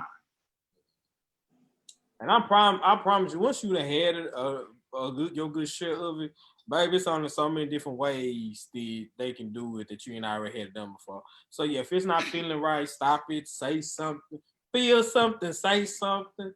Okay, yeah. Come on, because they just not jumping on in you like a trampoline, and it's not feeling good. You need to say, "Hey, stop." Or if they acting like the little girl on Baby Kids, ram them. Then there's ram. There's a problem there. No, I think for me, I think sex positivity is just indulging in an enjoyable manner that is consensual and safe for both parties and safe in whatever that looks like. Because I know some of the girls get into blood sports and water sports and all of those other sports. And we don't get nobody young. Just do it safe. I mean, if you get in blood sports, then you people go get tested. Time out. Blood sports? Yeah. That's a teachable. You want to know what that is? Other than menstrual cycle, what else is it? Like people who like biting till people bleed or stuff like that, or they may exchange blood from like one another. Like I may your blood, like they may nick themselves or cut themselves, and I drink some of your blood, or you drink some of my blood, or we might cut each other and have sex while we bleed. Like there's people who get into things. But you know, you got your water sports. You have people who get into scat play. Yeah, you got people who get into scat play. That's my limit. I'm sorry. We ain't even gonna go on that because we ain't gonna yuck nobody young. But scat play ain't for me. It ain't for me. But I ain't yucking nobody I do some stuff, but sorry. So, but I'm saying whatever it is that you get into, just make sure it's safe, right? That's all that I'm saying. And be able to go outside your comfort zone safely to experiment, because you don't know what you like until you may like it. You may like it this way instead of like that way all the time. You may want to do it on this side instead of doing on that side or that time of day. You know. I definitely feel like for me, safe sex is being able to communicate with your partner, whoever you're having sex with. It take like for me, I mean, I'll keep it 100. Sometimes I like sex with a lack of protection. That's just how I am. Because I can be a nasty bitch sometimes. But I know for me, if I'm gonna engage in that type of sexual behavior with my partner, I need to know that I need to know your status. I need to know when's the last time you've been tested. I want to see a screenshot. I want to see pictures. I want to see, it's just that communication, that sets up the foundation of trust so we can engage in whatever type of sexual behavior that we're going to engage in. But Buck Wild Rodeo style. yeah, I'm Buck Wild Becky. I really am. So since y'all always try to say I don't be transparent and stuff, I'm not a very, but I will attest to what Adonis said is very true that, about, going out your comfort zone, but making sure it's safe, because sometimes we do things that we don't want to do, because I was in a relationship with a person that I was really, really doing stuff that I didn't really want to do. It was fun though, but it was like you don't know you like it until you do it. I said it was fun. I didn't say I liked it, because if somebody propositioned me with that now, I don't know if I would participate in it. But like, was it like specific to that person? You think you'll do it again with them? I think it was a thing that I did because I felt like I had to do that to keep that person. That's a whole other thing. And so that's not necessarily having safe sex, because and it could be even not even have consensual sex, because it's making you do things that you are out of your comfort zone or wouldn't necessarily indulge in, that you're doing it out of, I don't want to say necessity or survival, but you're doing it out of like approval or desirability or things like that. So like, for transparency, like we were having sex with multiple people. Like I done had sex with like 6 people at one time. Oh, that's just it. Really should have broke it up. Joel has entered the chat. Hey. That was kind of like the thing. The person liked to have sex with like multiple people, and so that's a lot. Yeah, that's a lot of. Oh, 6. I mean, after 4, it's just like. Oh, go for what you know. I'm putting it wrong. We see who the real freaks is. So I've heard. What? This is why I don't share. No, ooh, 6. Yeah, I mean. No, keep sharing. I love it. Come on, 6. That wasn't my proudest moment. I was just really doing it out of trying to, I guess, keep this person or appease this person, and it was just like. But was you doing it and doing it and doing the will? Okay, moving on. It was you calling him Big Daddy and screaming his name. Oh, them Big Daddy can 6. Okay, I'm definitely. Or which one? Yeah. All right, so it's been nice. Y'all can go ahead.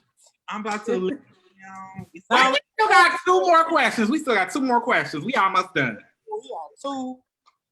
So the next question: Black and queer relationship. Let me start off. Black and queer relationship representation in the media.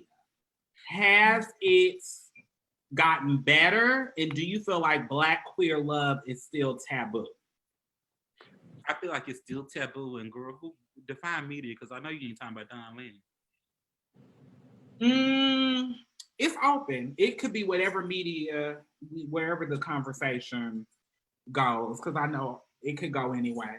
So we could talk about TV. We could talk about movies. We could talk about just any type of representation, music or lack thereof. I will say that there is, and y'all could correct me if I'm wrong, but there has been a influx of a lot of cis Black gay men on TV as of lately, but I have not seen any trans women and or a lot of cisgendered Black gay lesbian type relationships. Because the only ones I've seen with trans women is on Pose, and then the only one I've seen with lesbians is usually with, what's that lesbian director name? Oh my goodness, Black. Lena Waithe. So I know in the show they got a whole truckload now in the show. I can't wait to see. Yeah. So I've seen her produce some stuff with like Black lesbian love on like a national type show, but as far as other than that, I haven't really seen it. And other than Pose, I haven't seen trans women. But I've seen a lot of cisgender gay Black men on TV. And a lot of times, it's not the full diaspora of Black gay men. It is the light-skinned black gay man, or the desirable gym body, dark-skinned black gay man that's supposed to be representing like a Mandingo type of character. So we see those, but we don't see like the fat black gay man or the chubby black gay. And if he is there, he's like the funny character, or someone to make fun of. That's for me. Hi Jack, my work partner. He just stepped in. For me, I feel like what annoys me about Black queer love and the representation is that it's never, I don't want to say normal. I'm just going to use normal for the sake of the conversation, but we always got to be in some sort of trauma, or it always got to be, if it's Black queer love, we in the ghetto, or we going through some sort of struggle. Or if it's Black queer love, it's not Black queer love, it's interracial love with a Black queer person who is all of these marginalized identities, and then a white person.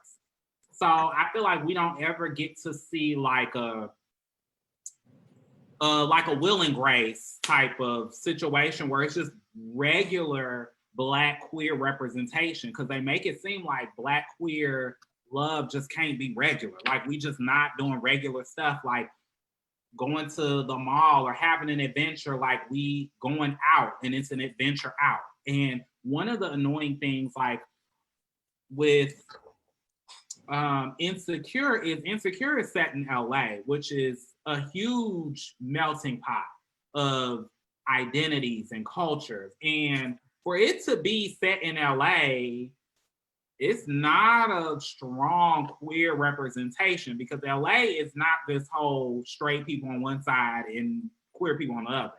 Everybody is so intermersed. So I just feel like, yeah, it's okay, but even the representation that we get, it's still the poses. It's still the, oh, well, we're going to give y'all Black queer love, but they're going to be poor or struggling, or one of them going to get shot, or one of them going to get killed, or it feels like it always has to be something. It does.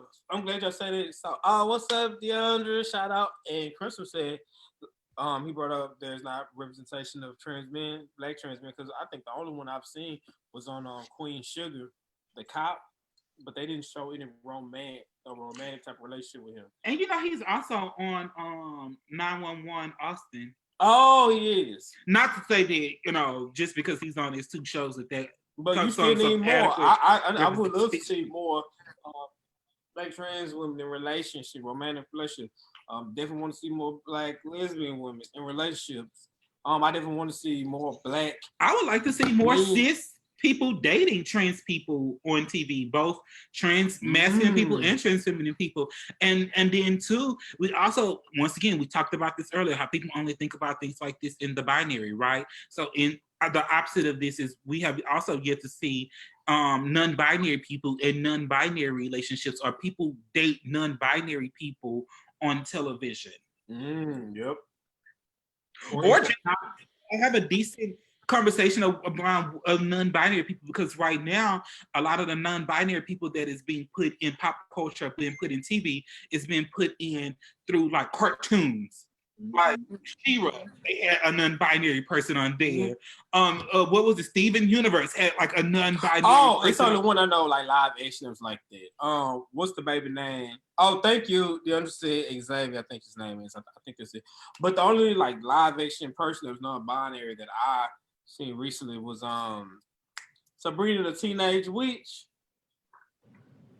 Okay. Right. Okay. I forgot the baby but name, then we talking about Black people, because once again, let's stay to the script. Is the Black non-binary people? I feel like the only conversations that they have about non-binary characters, or even queer characters that maybe are bi, or trans characters that are bi, or anything that's out of the norm, they always white. Like never have any Black people. I was growing up. It was a long story. I think I don't know if I told y'all, but I was scared. I thought, of course, being country, I already know I'm Dutcher game. I always thought, because in TV, when I did see a gay man or a Black gay man, he always had a white partner. I didn't even think that it was possible two Black men to be together. And so then, some kind of way, because you know this, my mom always knows. My mom feel compelled to show me. I don't know if y'all know, like the old school Christian books they used to pass out, the little comic strip books. They were horizontal, like a flip book. Anyway, they would speak on certain sins, and this one had to do with homosexuality, and it was about Jeffrey Dahmer. And if you know anything about Jeffrey Dahmer, Jeffrey Dahmer was a gay white serial killer. He's where the term a snack came from. Yes.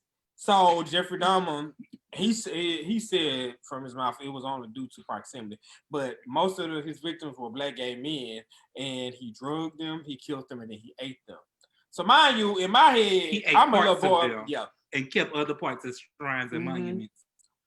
This is real. So imagine being like 7 years old, getting a hold of this, reading this. I'm like, oh my God. So when I get older, I have to possibly, I already know that I don't know how much longer I'll be able to be with somebody because my wife, when I'm big with, is going to eat.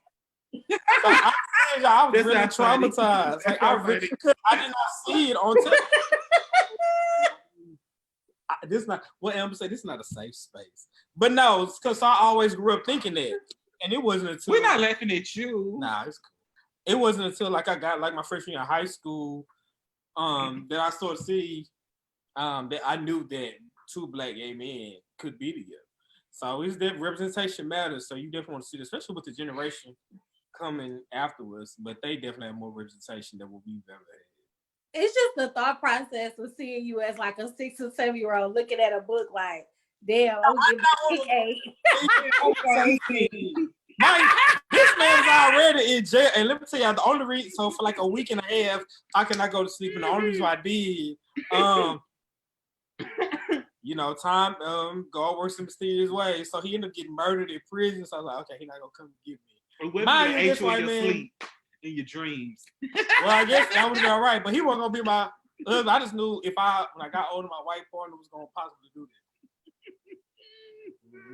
that. And my mom was trying to scare me. Oh, yes, ma'am.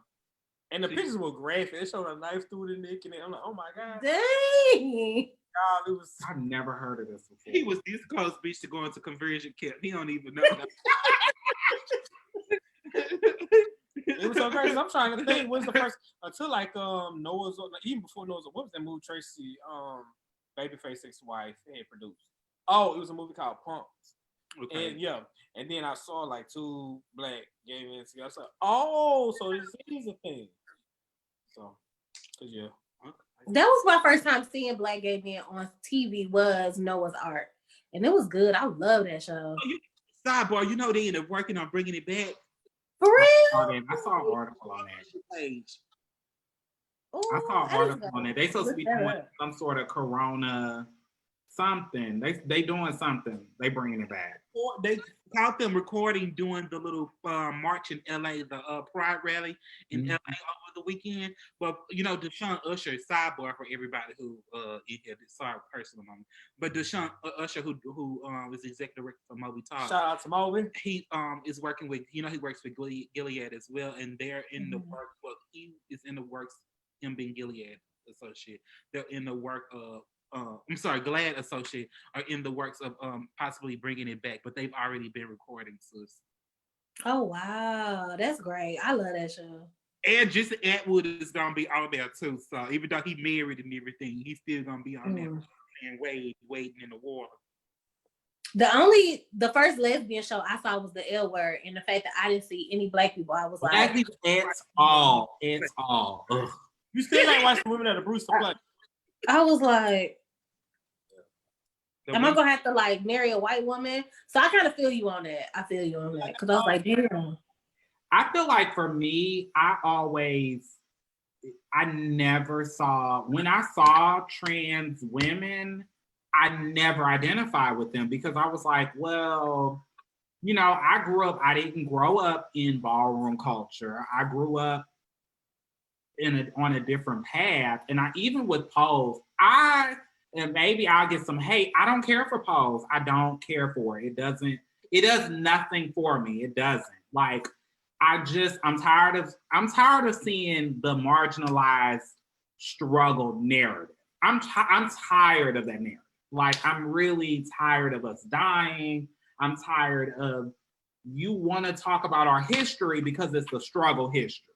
But you can't talk about a trans woman that's just living her life and being awesome and being great and being a bad bitch. They don't want to tell that narrative.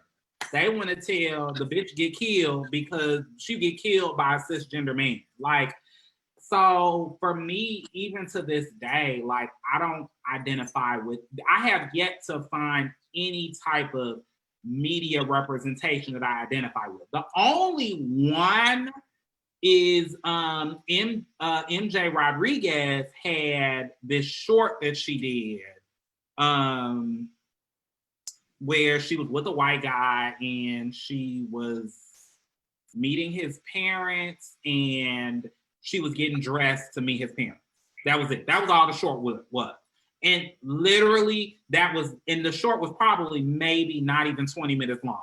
That's the only regular type of representation of the trans community that I've seen. I don't know. It just, for me, I feel like it's still this, we got to show the struggle. We got to, we'll give y'all representation, but either we got to inject a white person or y'all got to struggle or y'all got to die. Like, it's frustrating because I feel like I relate more to a Insecure, to a Sex and the City, to a Friends, where it's just a regular life. I mean, we bad bitches and we doing, amazing things, but I'm tired of being Black and marginalized and queer and we're just not represented at all. Like, it's frustrating to me. That's why I don't watch TV and movies. That's actually the reason why. Did y'all have, I know it's a portion of this because it came up to me. Was there, I guess because Joey already answered, but was there a character on television that was Black and queer identified with or that you related to, even up to now? Mm-mm.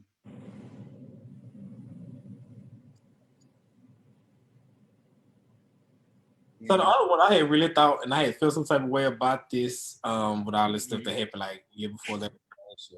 The first time I actually felt seen, and someone was like, "Okay, I get it. I feel as though that's all similar to me."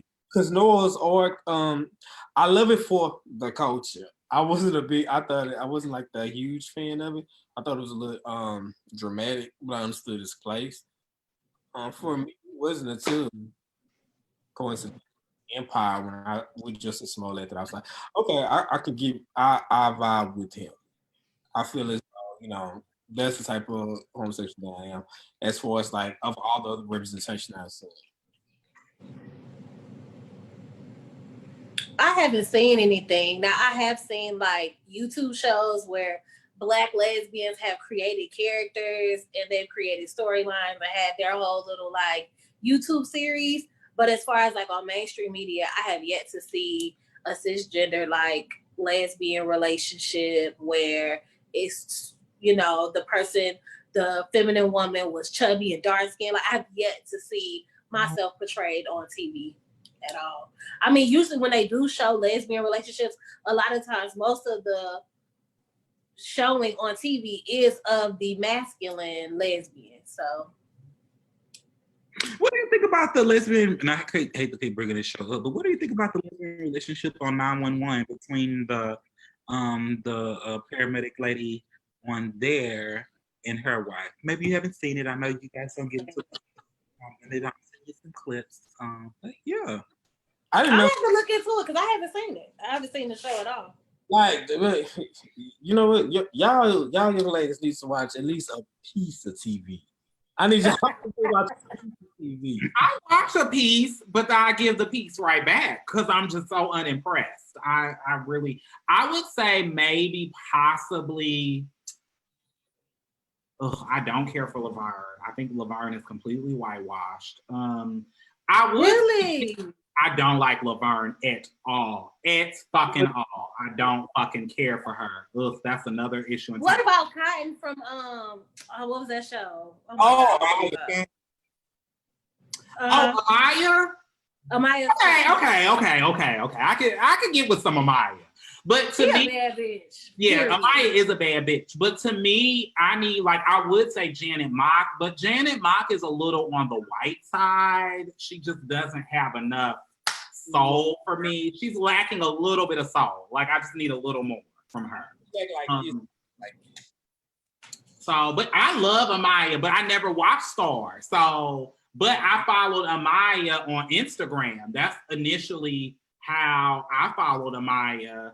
And I think she's gorgeous. But I like personally my trans Black women with some soul. I need them to be a little bit more Black. And I feel like the ones that they give the pass to, they don't let them be Black. Like Laverne is a white woman to me. I'm sorry, she got her face done, she got her lips done. She want to be Beyonce. She just want to be a white woman to me. She does nothing for me at all. I have yet to hear or see her really sincerely speak on Black issues. So yeah, she don't do nothing for me. I like Janet, but she just is blah to me. But yeah, representation that matters. Okay, we got a lot of good comments. So Crystal has said because people think that it takes tragedy and pain for people to sympathize and accept our community instead of human beings. So happiness and love very little different from how they treat Black community in the media. Shout out to Miss Tana. She joined us, and then she hasn't either. Yeah, so just until then, and of course we want to feel represented. We want to see us. Because and it just goes to show you with this conversation that we've all had, because they've all had for the most part representation of Black queer people under the umbrella, but we're not a monolith. We all don't act like this. We all don't identify like this. We all don't identify that. Because I would definitely love to see, as you say, a couple that has a cisgender person and a person of trans experience. I was this close to being on MTV, y'all, while I was in college. I had shot a pilot short and everything, but then they counseled us before we even got it off the ground. And that's my mama, by the way. So shout out to my mama, Miss Tanner. That's my advocacy mom. So shout out to her. Hey. I want to definitely see that. And I wish, and I'm not trying to force people out of the closet, but you have people who have been speculated to be part of queer community, but has never identified and said that I am a part of that. Or they always support the issues, but never say, let's say, okay, so I'm speaking of like a Queen Latifah right now. And I'm not trying the Brat, because the Brat just came out after like being in the game for what, almost 30 years. And being speculated. Everybody speculated. And then, like, you, Queen Latifah, you got a picture on a boat hugging your girlfriend at the time around her waist. My thing is, again, I'm not trying to force anybody out the closet, but understand that when we have these comments, just like our parents have comments about us as far as our generation, representation matters. So you don't understand what your representation of you standing in your truth and who you are may do for the next individual coming up, especially if they can identify to you.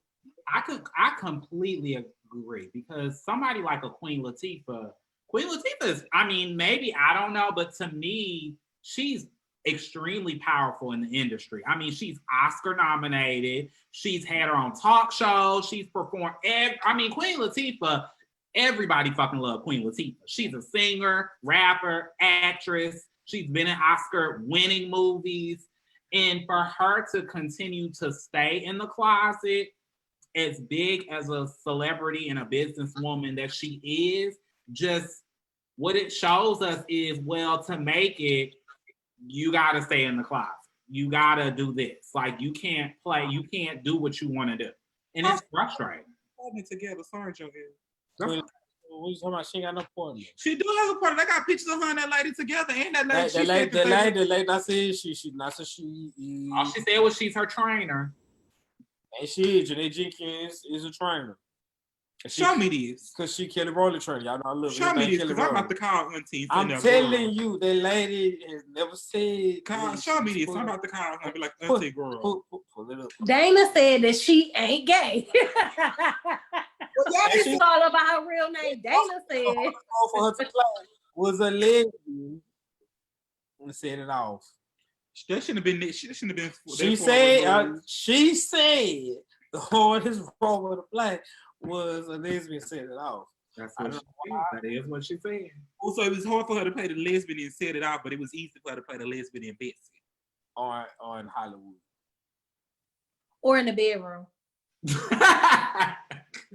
In between the sheets. She's an actress. That's what actors do, right? Oh, she be acting like she don't like it. Yeah, y'all ain't said nothing about the brat. The brat. No, we did. You was Oh, we talked about her. We talked about sis now want to come out after 30 years. Since we've been new. And not even like, okay, the bread, if you buy, but just like, it just come out because it's like what you're doing is you're proving the narrative that, well, to stay in the industry, I have to be straight, regardless of how I appear or what I do or anything. And then you have an A-list celebrity like a Queen of Seafood. You understand how many young black girls would definitely like they would affirm seeing that. They don't care. They don't care. But it is what it is. So thanks. So we got one more question. It's a quick one. So before we close, name a dating relationship mantra that you live by. Oh, pussycat come pow. What? I might have to take that. Pussycat what? Come pow. Wait a minute. I might have to take that. I might have to borrow that. Yell that out when you're in the bedroom and it's getting hot in here and you feel like, oh, I don't know if I will ever go through.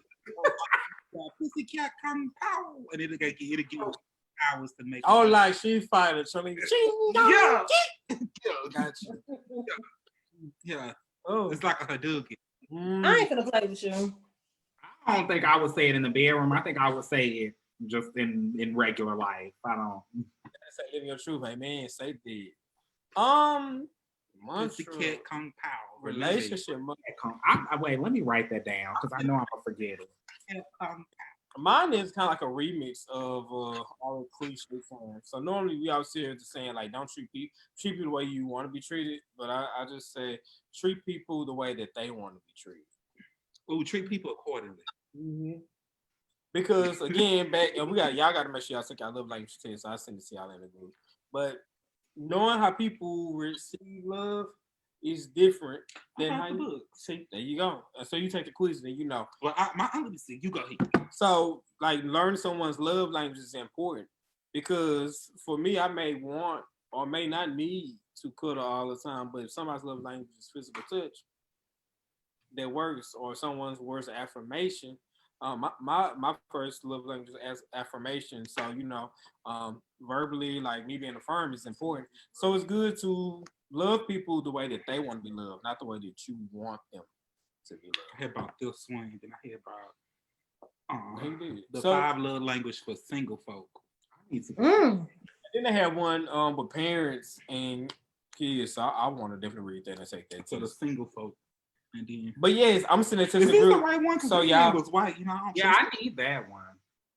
I'm gonna send it to you because if I date somebody, I always want to know what your love language is because you want to know how they receive love. Because if my love language was affirmation, I'm just keep telling you like how wonderful you are and I live, but that's not your love language. I'm doing a disservice to you. Mm-hmm. I guess my motto is, in the words of the good sis Nicki Minaj, watch your man. You should watch your mouth. This is pressed administer mouth to mouth. Good mood already. You know that little Nicki stand over there. I know that is my favorite. Nicki was ahead of her time. Can I just stop to say I'm sorry? All of that bullshit they gave Nicki for that motherfucking song, and they said the Cardi verse was better. I don't give a fuck. They was dick riding Cardi because Nicki's verse fucking hit. I'm sorry. Let me tell you something. Let's stay on until you have a female come and murder it with the greats, and I'm talking about just like demolishing patriarchy like Nicki did on Monster. Miss me. Maybe they deliver a verse. Miss me. Nicki took me to church with Motorsport. When she said, I love you some Nicki. But this late, Nikki, as of late, Nikki. But we ain't talking about. We ain't gonna talk about new Nikki. We gonna talk about. Did y'all hear Trump? Okay, that's all the good side. Mama always, she got the talent. Now, personality and her political views may be different. She hanging out with pedophiles. But mama, she love a good pedophile. Don't she love a pedophile? Mama got the talent. But Nikki can spit a verse, and that's why when I heard "Watch Your Man," her brother, her husband. Oh, now see, hold on, man, about to do campaign like that because that's all the girls. Her brother, her husband. Period. Keep it going. Partners, pedophiles. Hey, well, we ain't talking about. We just talking about talent. We just talking about talent. We talking about talent. You like deal with pedophiles. But when Nikki said, "Watch your man," you should watch your mouth. Oh, hey, this is your friend. But like Nikki said, I don't even know why you girls bother at this point. It's like, give it up. I will say, I feel like my relationship motto is have fun. Like have fun, and hey, I'm here for a good time, not a long time, and I'm going to make sure that I'm happy and having fun. And once the happiness stops and the fun stops, I'm out. And I feel like that's whether it's sex or lifelong love. To me, love is about passions on top of passions, fun, happiness. And I feel like once those things stop, then bye, I'm gone. I'm not, and I know every day is not going to be that. That's fine.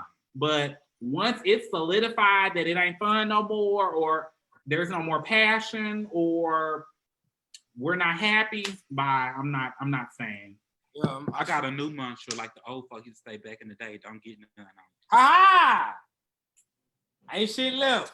Don't get I think I'm with Joelle. My mantra is my neck, my back, lick my pussy, and my crack. Y'all got some problematic mantras. Y'all got some problematic mantras from problematic people. Hey, when she said, all you ladies pop your pussy like this, I said, whoa, she took me to church. Okay? Because in order for us to have a good relationship, we got to have sex. Then you roll your tongue to the what?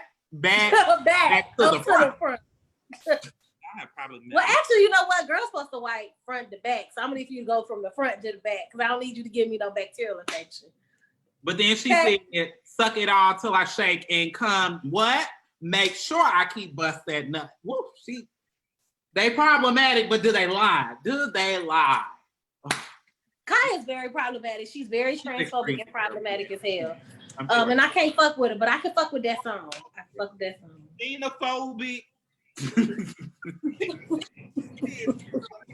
just gonna put a phobia. Hygiene phobia. Yeah, you pick phobic, bitch, because she couldn't. Autophobic. I don't like to call with this. She's anti-black. I mean, we can go on all day. And not enough at the same time.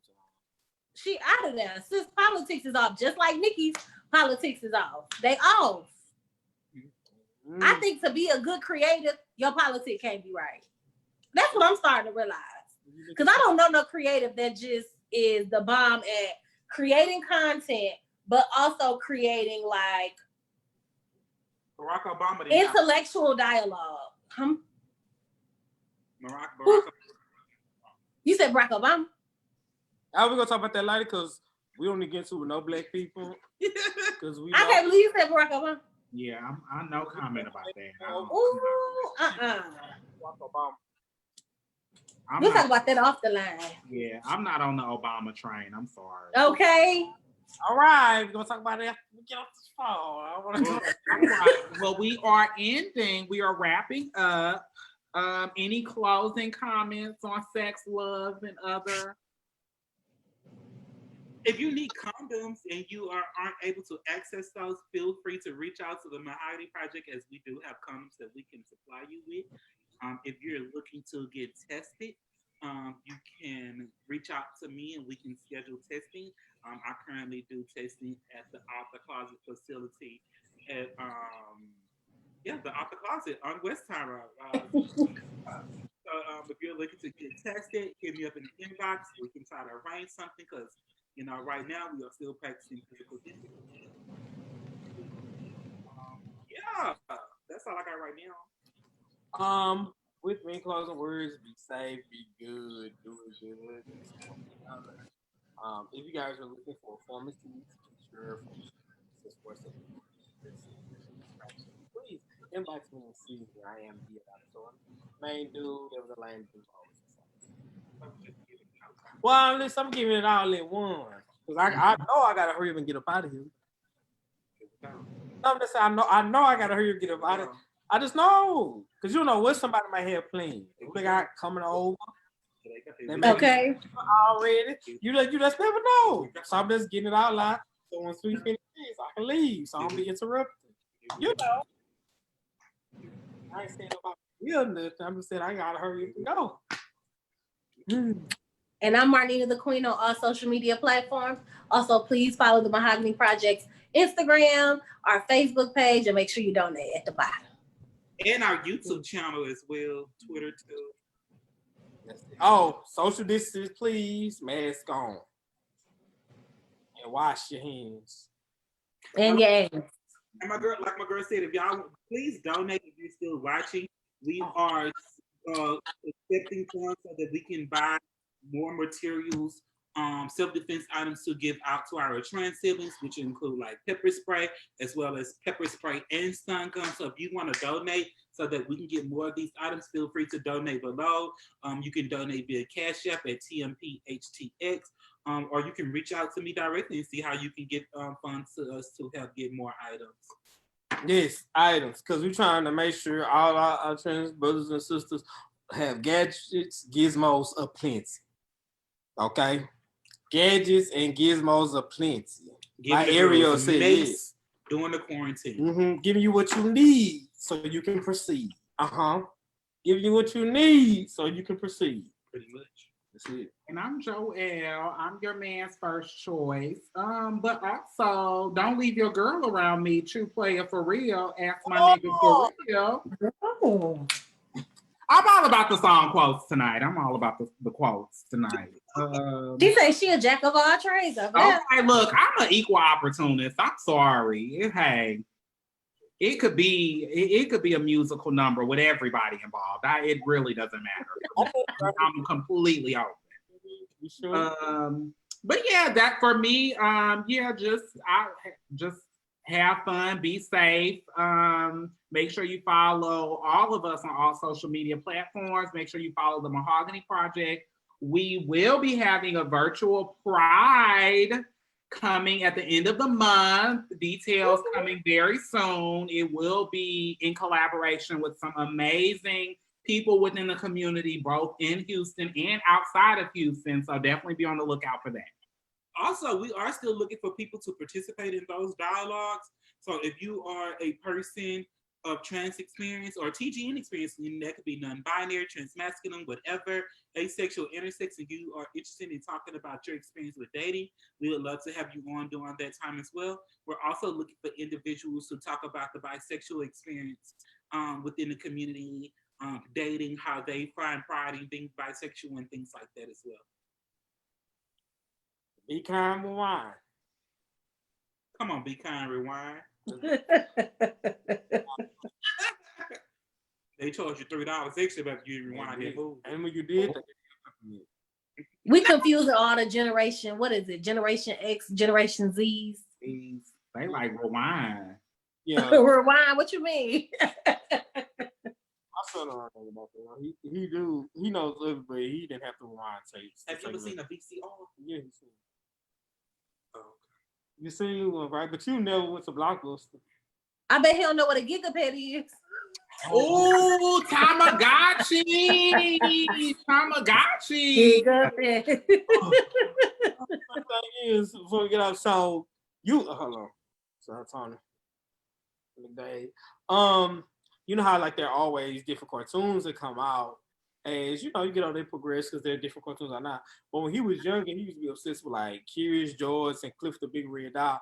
My thing, like, get off our shit. That was our shit. Like y'all need to have other things. But what was the other things you liked as a kid? You don't remember? What was the? Oh, Caillou. Did y'all ever watch Caillou? With him, Caillou little ball headed ass. Translate, does it means pebble stone? It means what? Like pebble stone. That's why he What we do when I was young. because his name translated means like a pebble or a stone. Oh, that's why he's bald head. And wind all the time, maybe. Y'all used to love Teletubbies, but that, you know what? I think we talked about too much now. Like the Care Bears and y'all know back in the day, you bananas in pajamas used to come on if you got Bananas in pajamas. We watch that Sailor Moon, Care Bears, bitch, all in one small. Mm-hmm. I got a Black Lives Matter bell. Let's see how often they show it. Oh, Mm-hmm. But my cartoon, which my parents already know, because I watched it in syndication. We actually watched it last night, was Jim. Y'all don't know about Jim. And the hologram. Jim and the Holograms. Y'all don't know about that. Glad man, fine, Jim. If y'all ain't watched Jim, she's truly outrageous. I mean, truly outrageous. And if you never watched Pippi Longstocking, know that she's still coming to your town. Bye, y'all, because I ain't gonna play. Everybody, it's been time, people. This is a song. It's been real. this is the song that doesn't end. It goes on and on. For the first time, it's really good. Did not know. Bye, everybody.